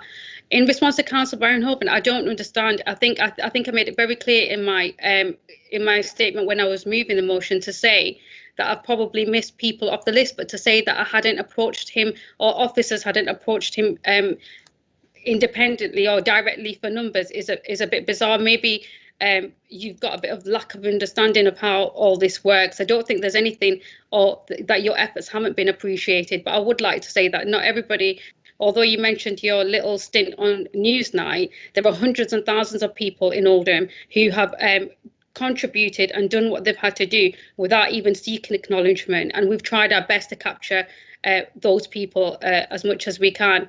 I really don't have anything more to say about that, Madam Mayor. I would have thought that Councillor Brian Hoban would have joined us in thanking the efforts of other people in the communities. We're elected representatives. We're supposed to be out there and contribute and lead by example. I was making more reference to the people that we don't get to thank, some of our officers who we don't get to see all the time, businesses that have really, really gone above and beyond, and individuals within our communities that at no ask whatsoever have come forward to do their part. We're elected representatives. We should be contributing. We should be doing our best in any way possible. Can I just respond, please, Madam Mayor? No, we don't have the time, unfortunately. It was just. Councillor Mushtaq. Thank you, Madam Mayor, and I guess it sort of feeds into some of what's already been said and some of Councillor Shah's comments just now. I echo the thanks to everyone involved. But also, I'm going to link this to some sort of negative issues associated with council meetings and people turning up prior to COVID-19, where people, a very small minority within Oldham, try to divide us, basically using the actions of a very small minority within one community to tarnish the whole community within that. I've been out volunteering with the food bank, with charities and with individuals when they give me a call. And the people that I personally have delivered to are not of any one skin colour or any one religion or any one faith or any one community. And the people that are contributing, which the sort of our visitors to previous council meetings won't want you to hear about, are Asian businesses, are Asian individuals. So last week I was, I don't want to mention the name because a lot of shops and businesses have contributed, so it's not fair to single out one. Myself and actually an independent councillor, Councillor Aftab Hussain, we turned up and they contributed just there and then, without any prior sort of engagement, £450 worth of foods, because it was sort of a cash and carry. Last night, again, myself and Councillor Hussain visited the hospital, and that was fresh food delivered by a restaurant, an Asian restaurant, in Oldham that's closed to the public but opened last night to make fresh food for the staff at the NHS. So it's really important that we highlight the work of these communities, because the negativity out there is jumped on when a very small number of individuals perpetrate something that we all agree is horrendous. But now you've got large numbers contributing in a very positive way of all communities. So everyone's coming together because everyone's affected by this. So I just wanted to make that point as well. Thank you. We've only got a few minutes, so Councillor Shah, you have the right to respond. Thank you, Madam Mayor. I'd like to go back to thanking all the volunteers and our staff who've been working really hard and move away from self-preservation if I can now, please. So our staff have been working incredibly hard to keep all our essential services running. Though our schools have been closed, provision has remained in place, allowing over 1,000 vulnerable children and children of critical workers to continue attending school. We've also ensuring that more than 3,000 vulnerable children have been safeguarded whilst they were away from school. I'm sure the sight of our waste and recycling crews being clapped by residents as they went about their grounds brought a smile to many faces, because it surely did mine.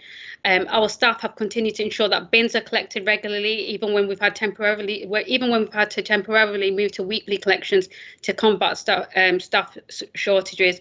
Recycling has now restarted, which is a boost for the environment.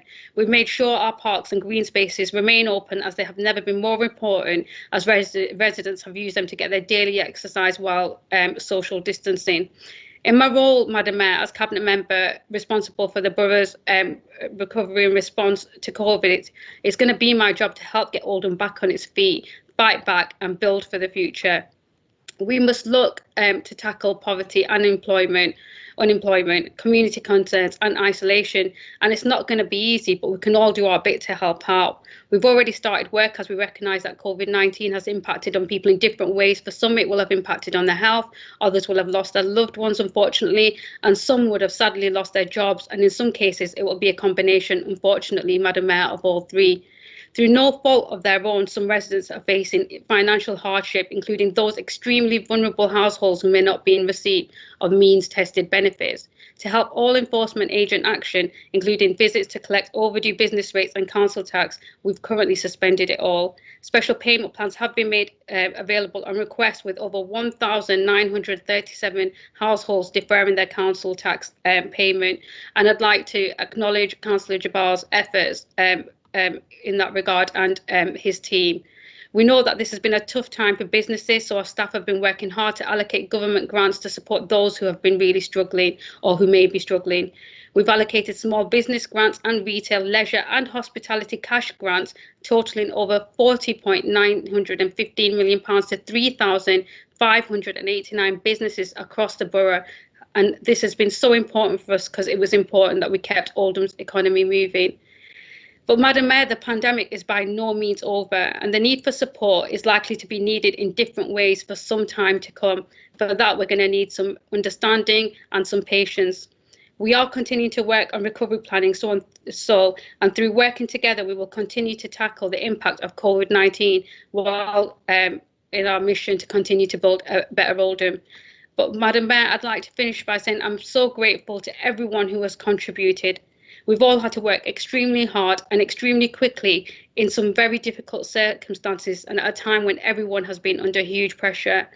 This report just shows the commitment, community spirit and the continued hard work that is happening across the borough.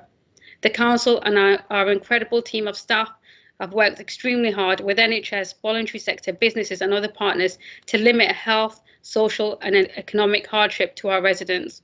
We might not always get it right, but we'll always endeavour to do our best. The challenges, Madam Mayor, that COVID-19 poses are not going to go away quickly. They're going to be with us for a long time. However, as we've seen, the community spirit and the work ethic that we've already demonstrated and will continue to have, we have witnessed that over the past 3 months is what makes Oldham such a great place to live. It's important that we all continue to do our bit, helping each other during this difficult time.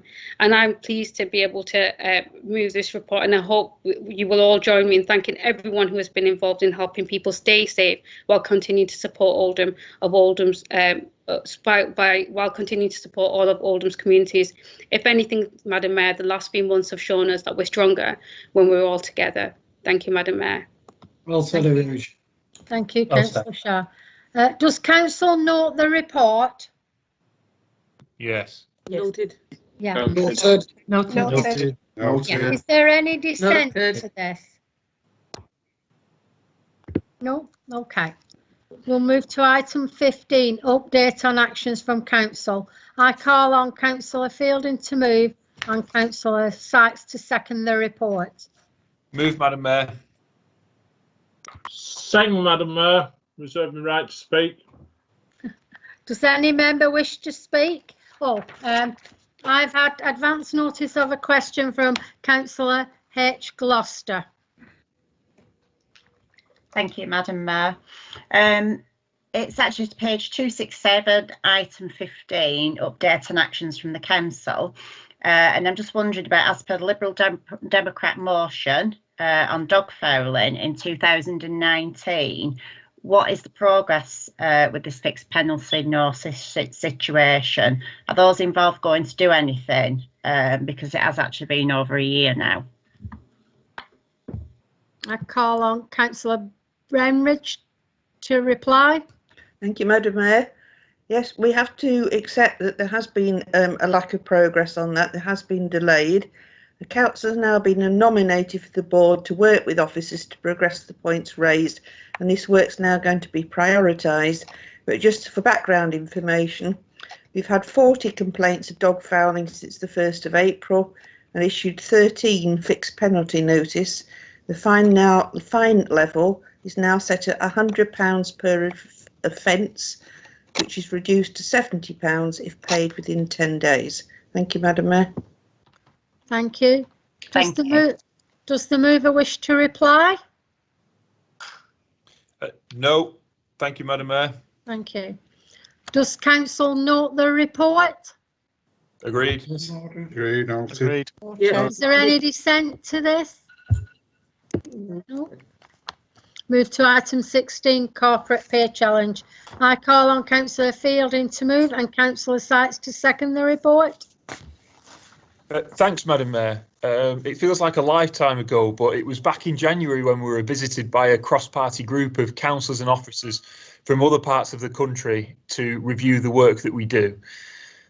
We invited the voluntary review to test our working and look for opportunities to improve the way that we work. And you never really know how people from outside will view what you do, particularly after you've suffered a decade of cuts driven by austerity. But it was fantastic that if you read the report, you'll see that the review team was so positive about the things that we do here in Oldham and the way that we work. And I think considering the picture painted by the certain dark corners of social media who think that they're in the majority, and sometimes sound like they are through the noise that they make, it's clear that their views are not shared within Oldham or beyond it. It's particularly pleasing that the review highlighted our commitment, passion and ambition for organisation and place, to quote them directly, and that we are a council of Oldham rather than a council in Oldham. The review clearly demonstrates that Oldham Council is a council that cares. This administration is ambitious for our borough because overseeing managed decline is not an option. And the review team recognised that ambition and described it as bold, brave and honest. I really welcome the feedback that our ambition needs to be focused on key priorities. And they didn't know it when they completed their review, but it's even more important that we're pulling together as one Team Oldham, working with partners and residents to build back better after the COVID-19 crisis. I'd like to put on record my thanks to fellow councillors and most importantly the fantastic officers that do so much for our borough in often really challenging circumstances.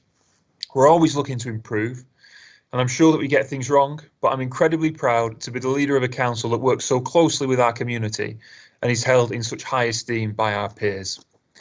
Thanks, Madam Mayor. Thank you, Councillor Fielding. Councillor Sykes to second the report. Happy to second, reserve my right to speak, Madam Mayor. Thank you. Councillor Shart asked the question. Not to ask a question, Madam Mayor, but thank you. I'd just like to make a comment and just reiterate some of what the leaders just said. What he didn't say is that in the feedback we were shown different snapshots of comments, and I'm sure he'd like me to acknowledge that there were various comments acknowledging his great leadership. So I'd like to make a comment about that. But more importantly, Madam Mayor, and I know we've heard this a lot tonight, but I really do think that we owe a great lot to Dr. Carolyn Wilkins. I think we're really lucky to have her as our chief executive, and I think for leading us through such significant cultural changes over the past 6 years, and to all of her executive management team. And what I will do today is also acknowledge the head of her executive service, Lewis Greenwood, who is one of our hidden I think treasures, I'd say, for taking this forward under the leadership of Caroline. So just a big massive thanks to all of you. Thank you. Councillor Chris Gloucester. Yeah, thanks, Madam Mayor. I'll just switch me. There we go. Right, yeah, the Corporate Peer Challenge was very interesting. I participated in it from start to finish, and it was really good to hear what members, as Sean has said, from all over the country, from different parties, had to say. However, we must bear in mind that at that time they did give us a warning in relation to ambitions, and that we needed to tread very carefully, particularly in relation to finance, and basically not put all our eggs in one basket. We've now come to a stage where we're slowly coming out of COVID, but that has had a significant effect and will have a significant effect on the council's finances in the forthcoming months and probably for years to come. So therefore, it's not going to be as easy to move forward as it was when the Corporate Peer Challenge ended. So we need to look very closely, particularly in relation to what we'd planned at that time, particularly in relation to the council's finances. Thank you. Councillor Fielding, do you want the right to reply?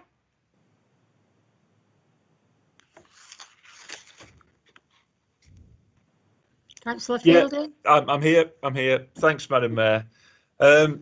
Yes, it was. Councillor Gloucester's absolutely correct that the criticism, if it can be described as that, from the peer group that came to challenge us was that we had lots of positive things that we wanted to do, and we almost wanted to do too many good things. But I don't think that that's a bad criticism to have made about you.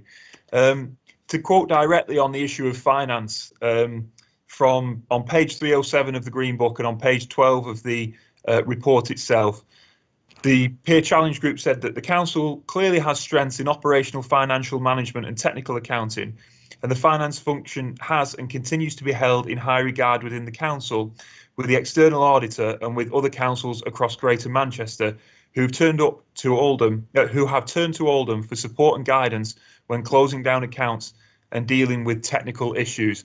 So I think that there was high praise for the council's financial function, and if anybody can get us through the next few years that are going to be particularly challenging in terms of council finances because of COVID-19, then it will be our fantastic leadership and financial team here at the council, and I have absolute faith in them, and that's been reaffirmed by the comments made in this report.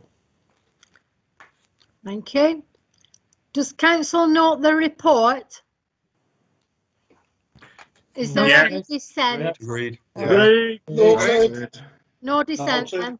Thank you. Item 17, political balance review, outstanding committee appointments and outside bodies appointments. I call on Councillor Fielding to move and Councillor Sykes to second the report. Move the report as printed, Madam Mayor. Second as printed, Madam Mayor. Does any member wish to speak? No, thank you. Does council agree the recommendation as detailed within the report? Agreed. Agreed. A roll call will now be taken to the vote upon the report. Councillor Akhtar, Agreed. Councillor Al Hamdani, 4. Councillor Ali, 4. Alias, 4. Councillor Ball, 4. Councillor Bashforth, Marie, 4. Councillor Bashforth Stephen, 4. Councillor Briggs, Councillor Briggs, He's watching football. Councillor Brownridge, 4. Councillor Byrne, Councillor Chatterton, 4. Councillor Chowan, Councillor Chowan, Councillor Curley, 4. Councillor Davis, 4. Councillor Dean, 4. Councillor Fielding, 4. Councillor Gary, 4. Councillor Chris Gloucester, 4. Councillor Hazel Gloucester, 4. Councillor Goodwin, 4. Councillor Hamlet, 4. Councillor Hack, 4. Councillor Harkness, 4. Councillor Harrison, 4. Councillor Hewitt, 4. Councillor Holbin, 4. Councillor Hume, 4. Councillor Hussain, 4. Councillor Ibrahim, 4. Councillor Iqbal, 4. Councillor Jabbar, 4. Councillor Jakes, 4. Councillor Leach, 4. Councillor Malik, 4. Councillor McLaren, 4. Councillor Moores, 4. Councillor Murphy, 4. Councillor Mushtaq, 4. Councillor Fidian, 4. Councillor Price, 4. Councillor Roberts, 4. Councillor Salamat, Councillor Shah, 4. Councillor Sheldon, 4. Councillor Shuttleworth, 4. Councillor Stretton, 4. Councillor Surjan, 4. Councillor Sykes, Sorry, 4. Councillor Taylor, 4. Councillor Torr, 4. Councillor O'Rayman, 4. Councillor Williams, 4. Madam Mayor. 4. Madam Thank Mayor, you. sorry. I could Right, not unmute it, but I'm for as well. So, no, that's agreed, the recommendation. Item 18, constitutional amendments. I call on Councillor Fielding to move and Councillor Shah to second the report. Move, Madam Mayor. Second, Madam Mayor.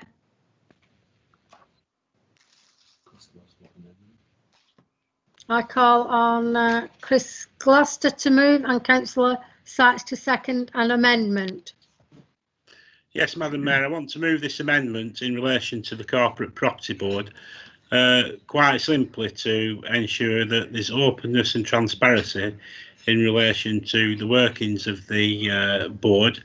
There's quite a group of people that are on that board, but there's no opposition or anybody else apart from officers and the administration on it. And for openness and transparency, that's why I move the amendment. Thank you. Councillor Sykes. Eloquently put by my colleague. Second the amendment, reserve my right to speak. Thank you. Does any member wish to speak on the amendment?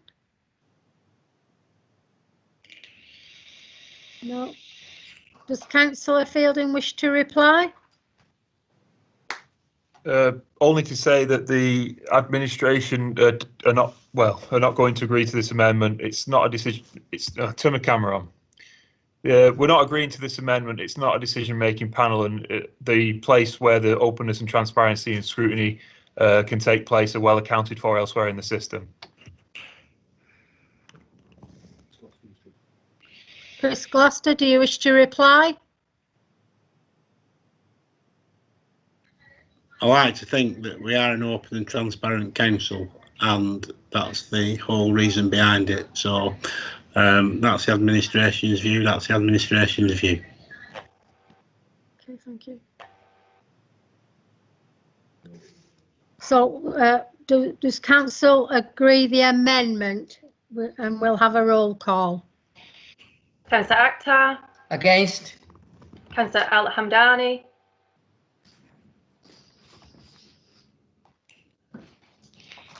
Councillor Al Hamdani. For. Councillor Ali. Against. Councillor Alias. Against. Councillor Ball. Against. Councillor Bashforth Marie. Against. Councillor Bashforth Stephen. Against. Councillor Briggs. Against. Councillor Brownridge. Against. Councillor Chatterton. Against. Councillor Showan. Against. Councillor Curley. Abstain. Councillor Davis. Against. Councillor Dean. Against. Councillor Fielding. Against. Councillor Gary. Against. Councillor Chris Gloucester. For. Councillor Hazel Gloucester. For. Councillor Goodwin. Against. Councillor Hamlet. For. Councillor Hack. Against. Councillor Harkness. For.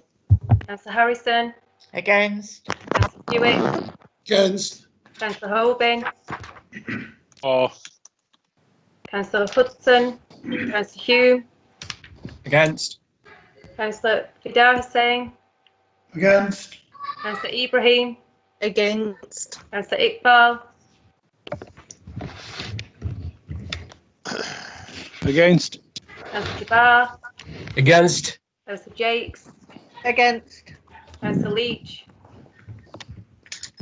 Against. Councillor Malik. Against. Councillor McLaren. Against. Councillor Moores. Against. Councillor Murphy. Councillor Mushtaq. Against. Councillor Fithian. Against. Councillor Price.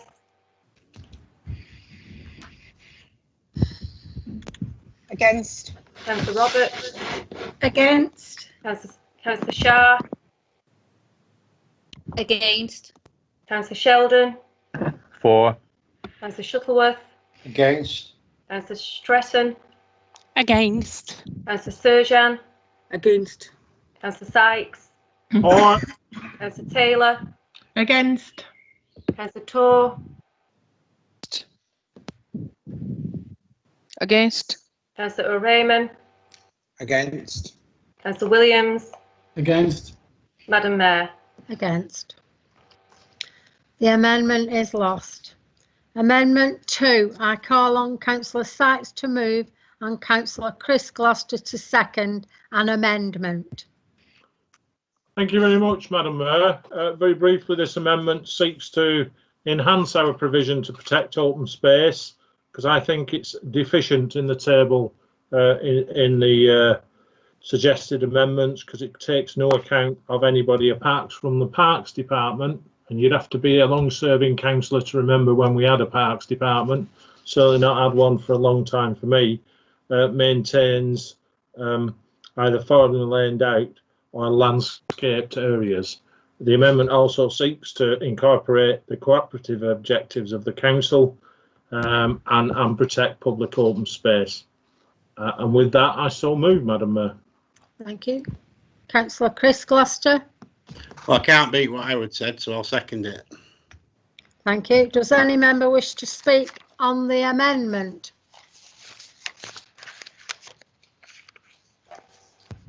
Does Councillor Fielding wish to reply? No, let's just get on with the vote. Okay. Councillor Sykes, you have the right to reply. There's nothing to reply to, Madam Mayor. Okay. Let's Okay, get we'll on go with the straight. vote. Okay, we'll go to the roll call. Councillor Akhtar. Against. Councillor Al Hamdani. For. Councillor Ali. Against. Councillor Alias. Against. Councillor Ball. Against. Councillor Marie Bashforth. Against. Councillor Stephen Bashforth. Against. Councillor Briggs. Against. Councillor Brownridge. Against. Councillor Byrne. Councillor Chatterton. Against. Councillor Chowan. Against. Councillor Curley. For. Councillor Davis. Against. Councillor Dean. Against. Councillor Fielding. Against. Councillor Gary. Against. Councillor Chris Gloucester. For. Councillor Hazel Gloucester. Councillor Goodwin. Against. Councillor Hamlet. For. Councillor Hack. Against. Councillor Harkness. For. Councillor Harrison. Against. Councillor Hewitt. Against. Councillor Holbing. Councillor Hume. Against. Councillor Hussain. Against. Councillor Ibrahim. Against. Councillor Iqbal. Against. Councillor Jabbar. Against. Councillor Jakes. Against. Councillor Leach. Against. Councillor Malik. Against. Councillor McLaren. Against. Councillor Moores. Against. Councillor Murphy. For. Councillor Mushtaq. Against. Councillor Fithian. Against. Councillor Price. Against. Councillor Roberts. Against. Councillor Salamat. Councillor Shah. Again. Councillor Sheldon. For. Councillor Shuttleworth.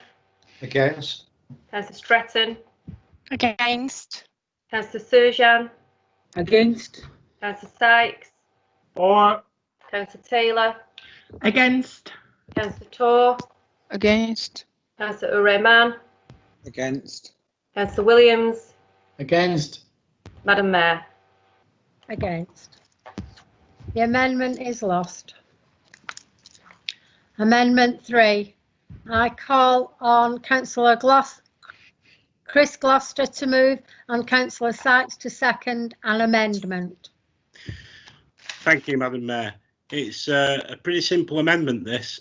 Currently, ward members, if they've got a planning issue within their ward that the head of planning wants to put through as an officer delegated decision, then if a ward member so requests that it goes to committee, then in normal circumstances it goes to committee.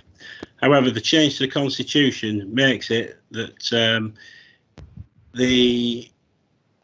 if a member can still ask, but if the head of planning decides that's not going to happen, and then in consultation with the chair of planning, who's obviously an administration member, that's it.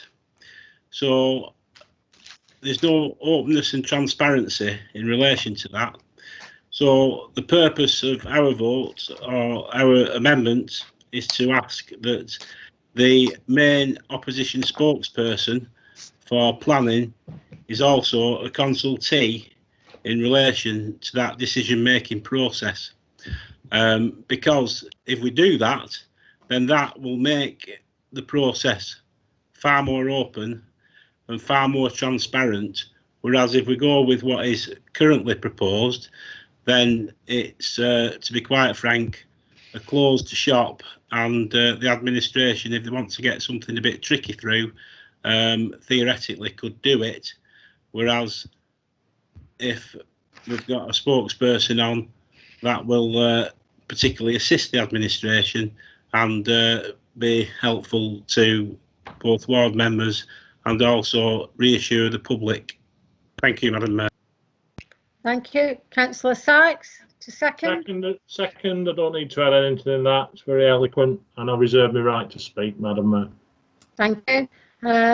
Councillor Roberts, do you wish to speak? Yes, thank you, Madam Mayor. I don't recognise the characterisation that's just been given by the opposition on the proposal. There is an agreed scheme of delegation which is agreed by the council in a transparent and fair way. The head of planning makes a decision based on the agreed scheme of delegation. This is not a decision that is made within his gift. He is following the rules which have been set down by the council.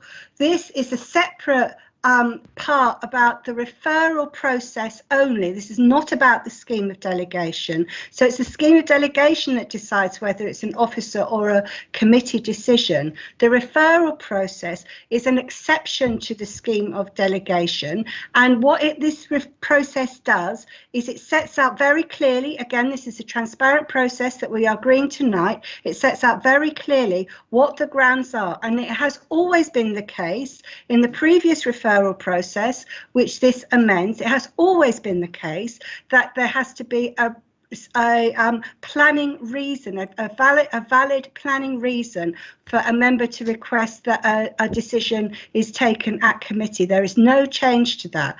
And I can't see how putting into a process something where two people have to be consulted, if they come to a different view, that squarely leaves a decision with the head of planning, whereas at the moment the proposal that the chair of planning should be consulted, it gives proper political oversight.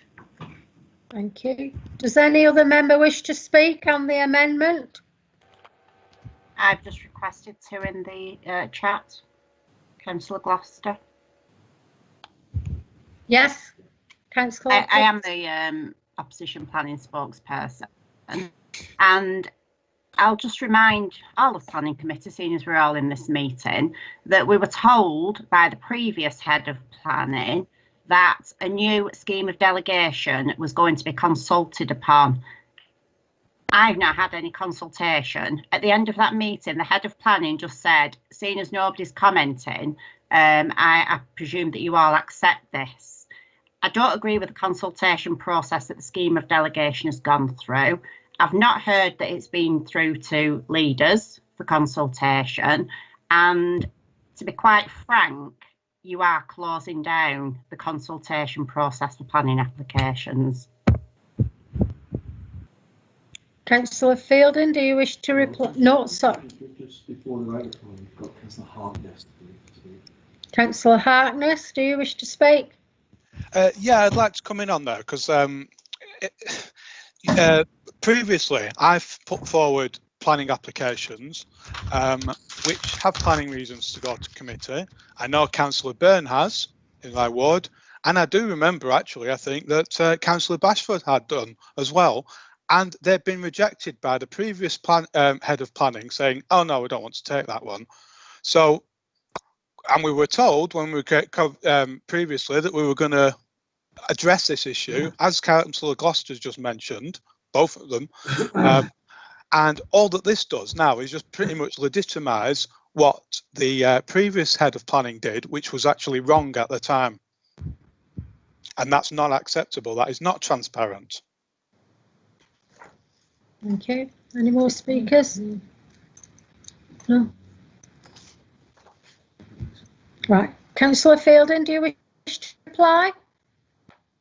Yeah, thanks, Madam Mayor. Well, first of all, it's not fair for members to say, oh, well, I've tried to refer things to planning committee in the past and they've been knocked back, without people on this call understanding what the circumstances are in the particular case of that. It might be a difference of opinion, because I know I've in the past had a difference of opinion with our planning department when I've tried to get things to go to committee and they've said no in accordance with the scheme of delegation and the rules that are set down. And all this does is formalise that arrangement. Now, screaming openness and transparency as a reason to put a Liberal Democrat member on everything doesn't mean that that generates openness and transparency. I'm half expecting one of the Lib Dem members to turn up at Labour Party conference this year saying that we need to change the rules to allow one of them to attend our Labour group meetings in the name of openness and transparency. This process is the process by which that we amend the Constitution, and this is how we consult on it, and we're not accepting this amendment tonight. There are other places for the openness and transparency that you call for to take place, and they already do. Thank you. Councillor Chris Gloucester, do you wish to reply? Yes, I do. Thank you, Madam Mayor. I think all you have to do is reflect back on an application that was in the Royton South Ward a while back that Steve Bashforth, who was then the chair of planning, up to planning committee. The planning committee went against the officer's decision and the applicants appealed, and as a consequence of that the planning inspector came down on the side of the council and we won. But that's just one example. The biggest example is going to be when members of the public who already get very irate about planning decisions become aware of this closed shop, because it will be a closed shop if it's just the administration chair of planning and the head of planning who are the decision makers in relation to this. They'll just see it as a whitewash, which, in all honesty, so do I. Thank you. I think we'll go straight to the roll call and take a vote on the amendment. Councillor Akhtar. Against. Councillor Al Hamdani. For. Councillor Ali. Against. Councillor Alias. Against. Councillor Ball. Against. Councillor Bashforth. Abstain. Councillor Marie Bashforth. Against. Councillor Briggs. Councillor Brownridge. Against. Councillor Chatterton. Against. Councillor Chowan. Against. Councillor Curley. For. Councillor Davis. Against. Councillor Dean. Against. Councillor Fielding. Against. Councillor Gary. Against. Councillor Chris Gloucester. For. Councillor Hazel Gloucester. For. Councillor Goodwin. Against. Councillor Hamlet. For. Councillor Hack. Against. Councillor Harkness. For. Councillor Harrison. Against. Councillor Hewitt. Against. Councillor Holbin. Councillor Hudson. Councillor Hume. Against. Councillor Hussain. Against. Councillor Ibrahim. Against. Councillor Iqbal. Against. Councillor Jabbar. Against. Councillor Jakes. Against. Councillor Leach. Against. Councillor Malik. Against. Councillor McLaren. Against. Councillor Moores. Against. Councillor Murphy. Councillor Murphy.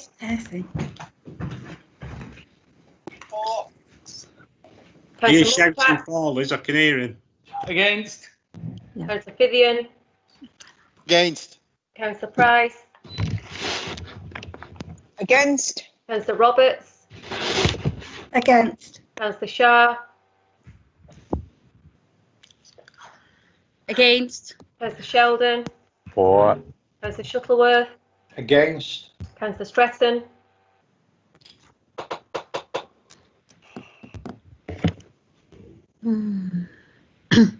Councillor Stretton. Councillor Spurgeon. Against. Councillor Sykes. For. Councillor Taylor. Against. Councillor Tor.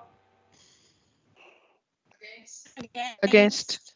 Councillor Rehman. Against. Councillor Williams. Against. Madam Mayor. Against. I've missed off a vote again. Apologies, Councillor Byrne. Councillor Byrne.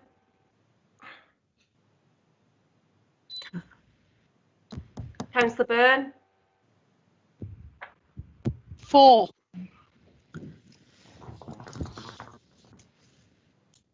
Madam Mayor, Councillor Briggs, I was having trouble unmuting. I was against. Okay. Recorded, Councillor Briggs. Thank you.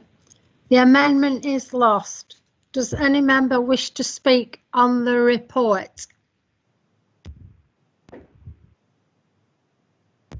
Does council agree the recommendation as detailed within the report? A roll call will now be taken to vote on the report. Councillor Akhtar, For. Councillor Al Hamdani, Against. Councillor Ali, For. Councillor Alias,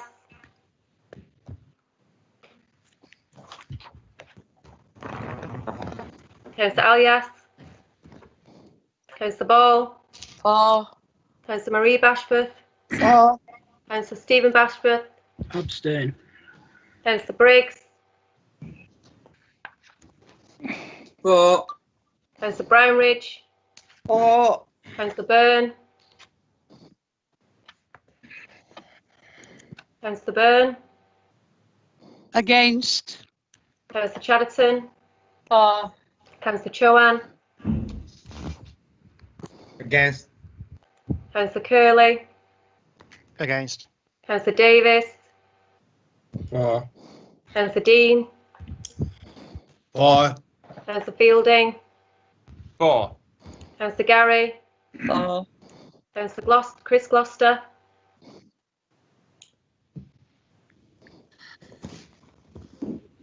Apologies. Against.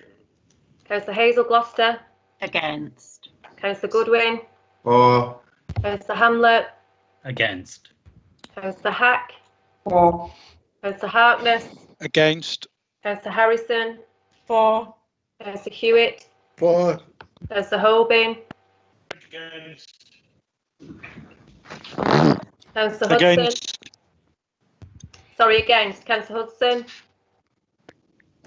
Councillor Hume, For. Councillor Hussain, For. Councillor Ibrahim, For. Councillor Iqbal, For. Councillor Jabbar, For. Councillor Jakes, For. Councillor Leach, For. Councillor Malik, For. Councillor McLaren, For. Councillor Moores, For. Councillor Murphy, Against. Councillor Mushtaq, For. Councillor Fithian, For. Councillor Price, For. Councillor Roberts, For. Councillor Shah, For. Councillor Sheldon, Against. Councillor Shuttleworth, For. Councillor Stratton, For. Councillor Surjan, For. Councillor Sykes, Against. Councillor Taylor, For. Councillor Tor, For. Councillor Raymond, For. Councillor Williams, For. Madam Mayor. For. The recommendation as detailed within the report has been agreed. I voted for. I don't know what happened. I had some problems. Yes. Councillor Alias. Yeah. Councillor Alias, is it for For. Yeah. recorded? Thank you.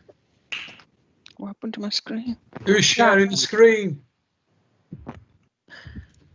We've got a problem with the screen. Councillor Councillor Panburn. Yeah.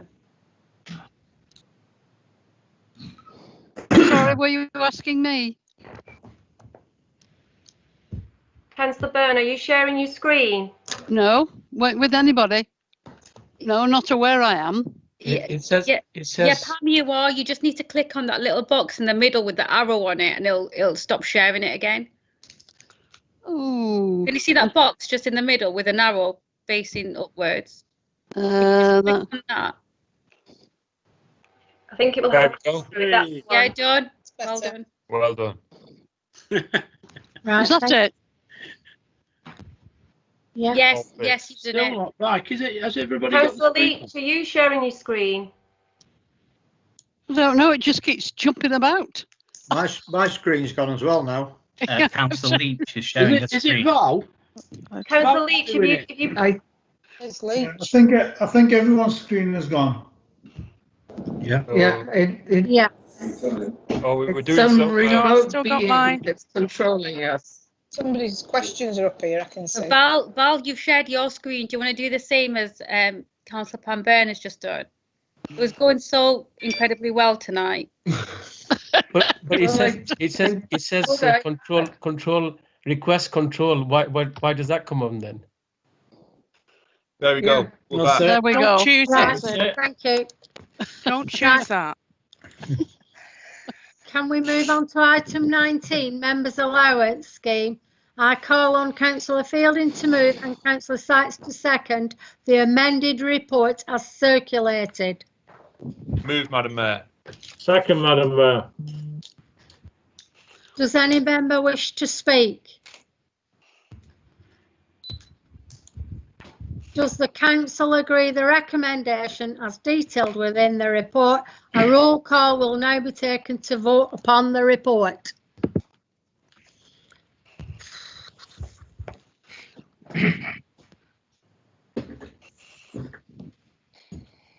Councillor Akhtar, For. Councillor Al Hamdani, 4.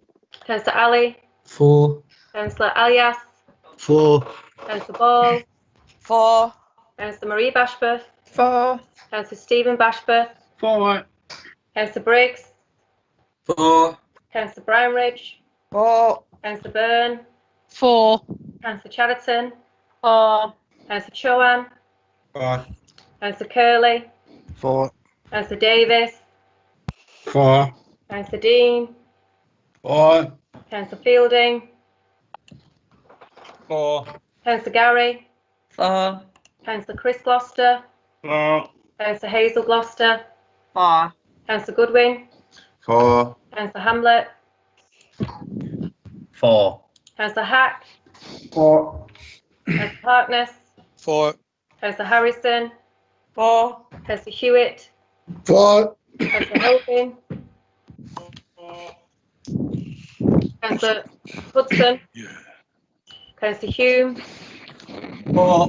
Councillor Pidar Hussain, 4. Councillor Ibrahim, 4. Councillor Iqbal, 4. Councillor Jabbar, 4. Councillor Jakes, 4. Councillor Leach, 4. Councillor Malik, 4. Councillor McLaren, 4. Councillor Moores, 4. Councillor Murphy, 4. Councillor Mushtaq, 4. Councillor Fiddian, 4. Councillor Price, 4. Councillor Roberts, 4. Councillor Salamat, Councillor Shah, 4. Sorry, I couldn't unmute. Sorry. Councillor Sheldon, 4. Councillor Shuttleworth, 4. Councillor Stretton, 4. Councillor Surjan, 4. Councillor Sykes, 4.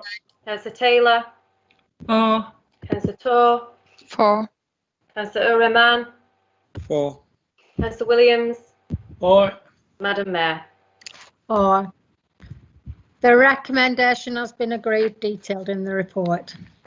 Item 20, appointment of independent person. There is an error in the summons as the appointment is to the Standards Committee. With that, I call on Councillor Fielding to move and Councillor Sykes to second the report. Move the report with that error amended. Thank you, Madam Mayor. Second it, Madam Mayor. Does any member wish to speak? Does council agree the recommendation as detailed within the report? A roll call will now be taken to vote upon the report. Councillor Akhtar, 4. Councillor Al Hamdani, 4. Councillor Ali, Councillor Ali, 4. Alias, 4. Sorry. Councillor Ball, 4. Councillor Marie Bashworth, 4. Councillor Stephen Bashworth, 4. Councillor Briggs, 4. Councillor Brownridge, 4. Councillor Byrne, 4. Councillor Chatterton, 4. Councillor Chowan, 4. Councillor Curley, 4. Councillor Davis, 4. Councillor Dean, 4. Councillor Fielding, 4. Councillor Gary, 4. Councillor Chris Gloucester, 4. Councillor Hazel Gloucester. 4. Councillor Goodwin. 4. Councillor Hamlet. 4. Councillor Hack. 4. Councillor Harkness. 4. Councillor Harrison. 4. Councillor Hewitt. 4. Councillor Holbin. 4. Councillor Hudson. Councillor Hume. 4. Councillor Hussain. 4. Councillor Ibrahim. 4. Councillor Iqbal. 4. Councillor Jabbar. 4. Councillor Jakes. 4. Councillor Leach. 4. Councillor Malik. 4. Councillor McLaren. 4. Councillor Moores. 4. Councillor Murphy. 4. Councillor Mushtaq. 4. Councillor Fithian. 4. Councillor Price. 4. Councillor Roberts. 4. Councillor Shah. 4. Councillor Sheldon. 4. Councillor Shuttleworth. 4. Councillor Stretton. 4. Councillor Surjan. 4. Councillor Sykes. 4. Councillor Taylor. 4. Councillor Torr. 4. Councillor Uriman. 4. Councillor Williams. 4. Madam Mayor. 4. The Well, for some reason, recommendation my has been Councillor Alias, I've been missed out. I've not been called. agreed. I did call you, Councillor Al, yes. Did you? I'm voting for. Sorry. 4. Okay. Yeah. Thank you. Item 21, council meeting and municipal calendar year 2020-21. I call on Councillor Fielding to move and Councillor Sykes to second the amended report. Move, Madam Mayor. Second, Madam Mayor. Does any member wish to speak? Lord, encourage him. Does the council agree the recommendation as detailed within the report? Agreed. Agreed. Oh, lovely. A roll call will now be taken. Councillor Akhtar. No. Agreed. 4. Councillor Al Hamdani. 4. Councillor Ali. 4. Councillor Alias. 4. Councillor Ball. 4. Councillor Marie Bashford. 4. Councillor Stephen Bashford. 4. Councillor Briggs. 4. Councillor Brownridge. 4. Councillor Byrne. 4. Councillor Chatterton. 4. Councillor Chowan. 4. Councillor Curley. 4. Councillor Davis. 4. Councillor Dean. 4. Councillor Fielding. 4. Councillor Gary. 4. Councillor Gloucester. Chris. Councillor Hazel Gloucester. 4. Councillor Goodwin. 4. Councillor Hamlet. 4. Councillor Hack. 4. Councillor Harkness. 4. Councillor Harrison. 4. Councillor Hewitt. 4. Councillor Holbin. 4. Councillor Hume. 4. Councillor Fidel Hussain. 4. Councillor Ibrahim. 4. Councillor Iqbal. 4. Councillor Jabbar. 4. Councillor Jakes. 4. Councillor Leach. 4. Councillor Malik.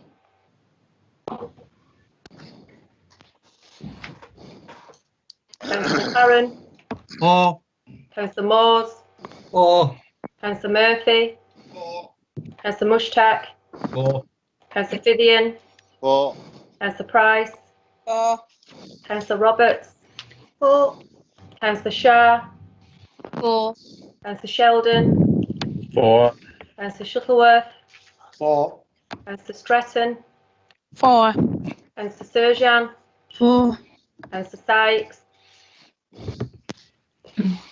4. Councillor Taylor. 4. Councillor Torr. 4. Councillor Uriman. 4. Councillor Williams. 4. Madam Mayor. 4. The recommendation has been agreed. Thank you, ladies and gentlemen. That concludes the business for this evening. Thank you and good night. Well done. Thank you, Madam Mayor. Thank you, Madam Mayor. Madam Mayor. Good night.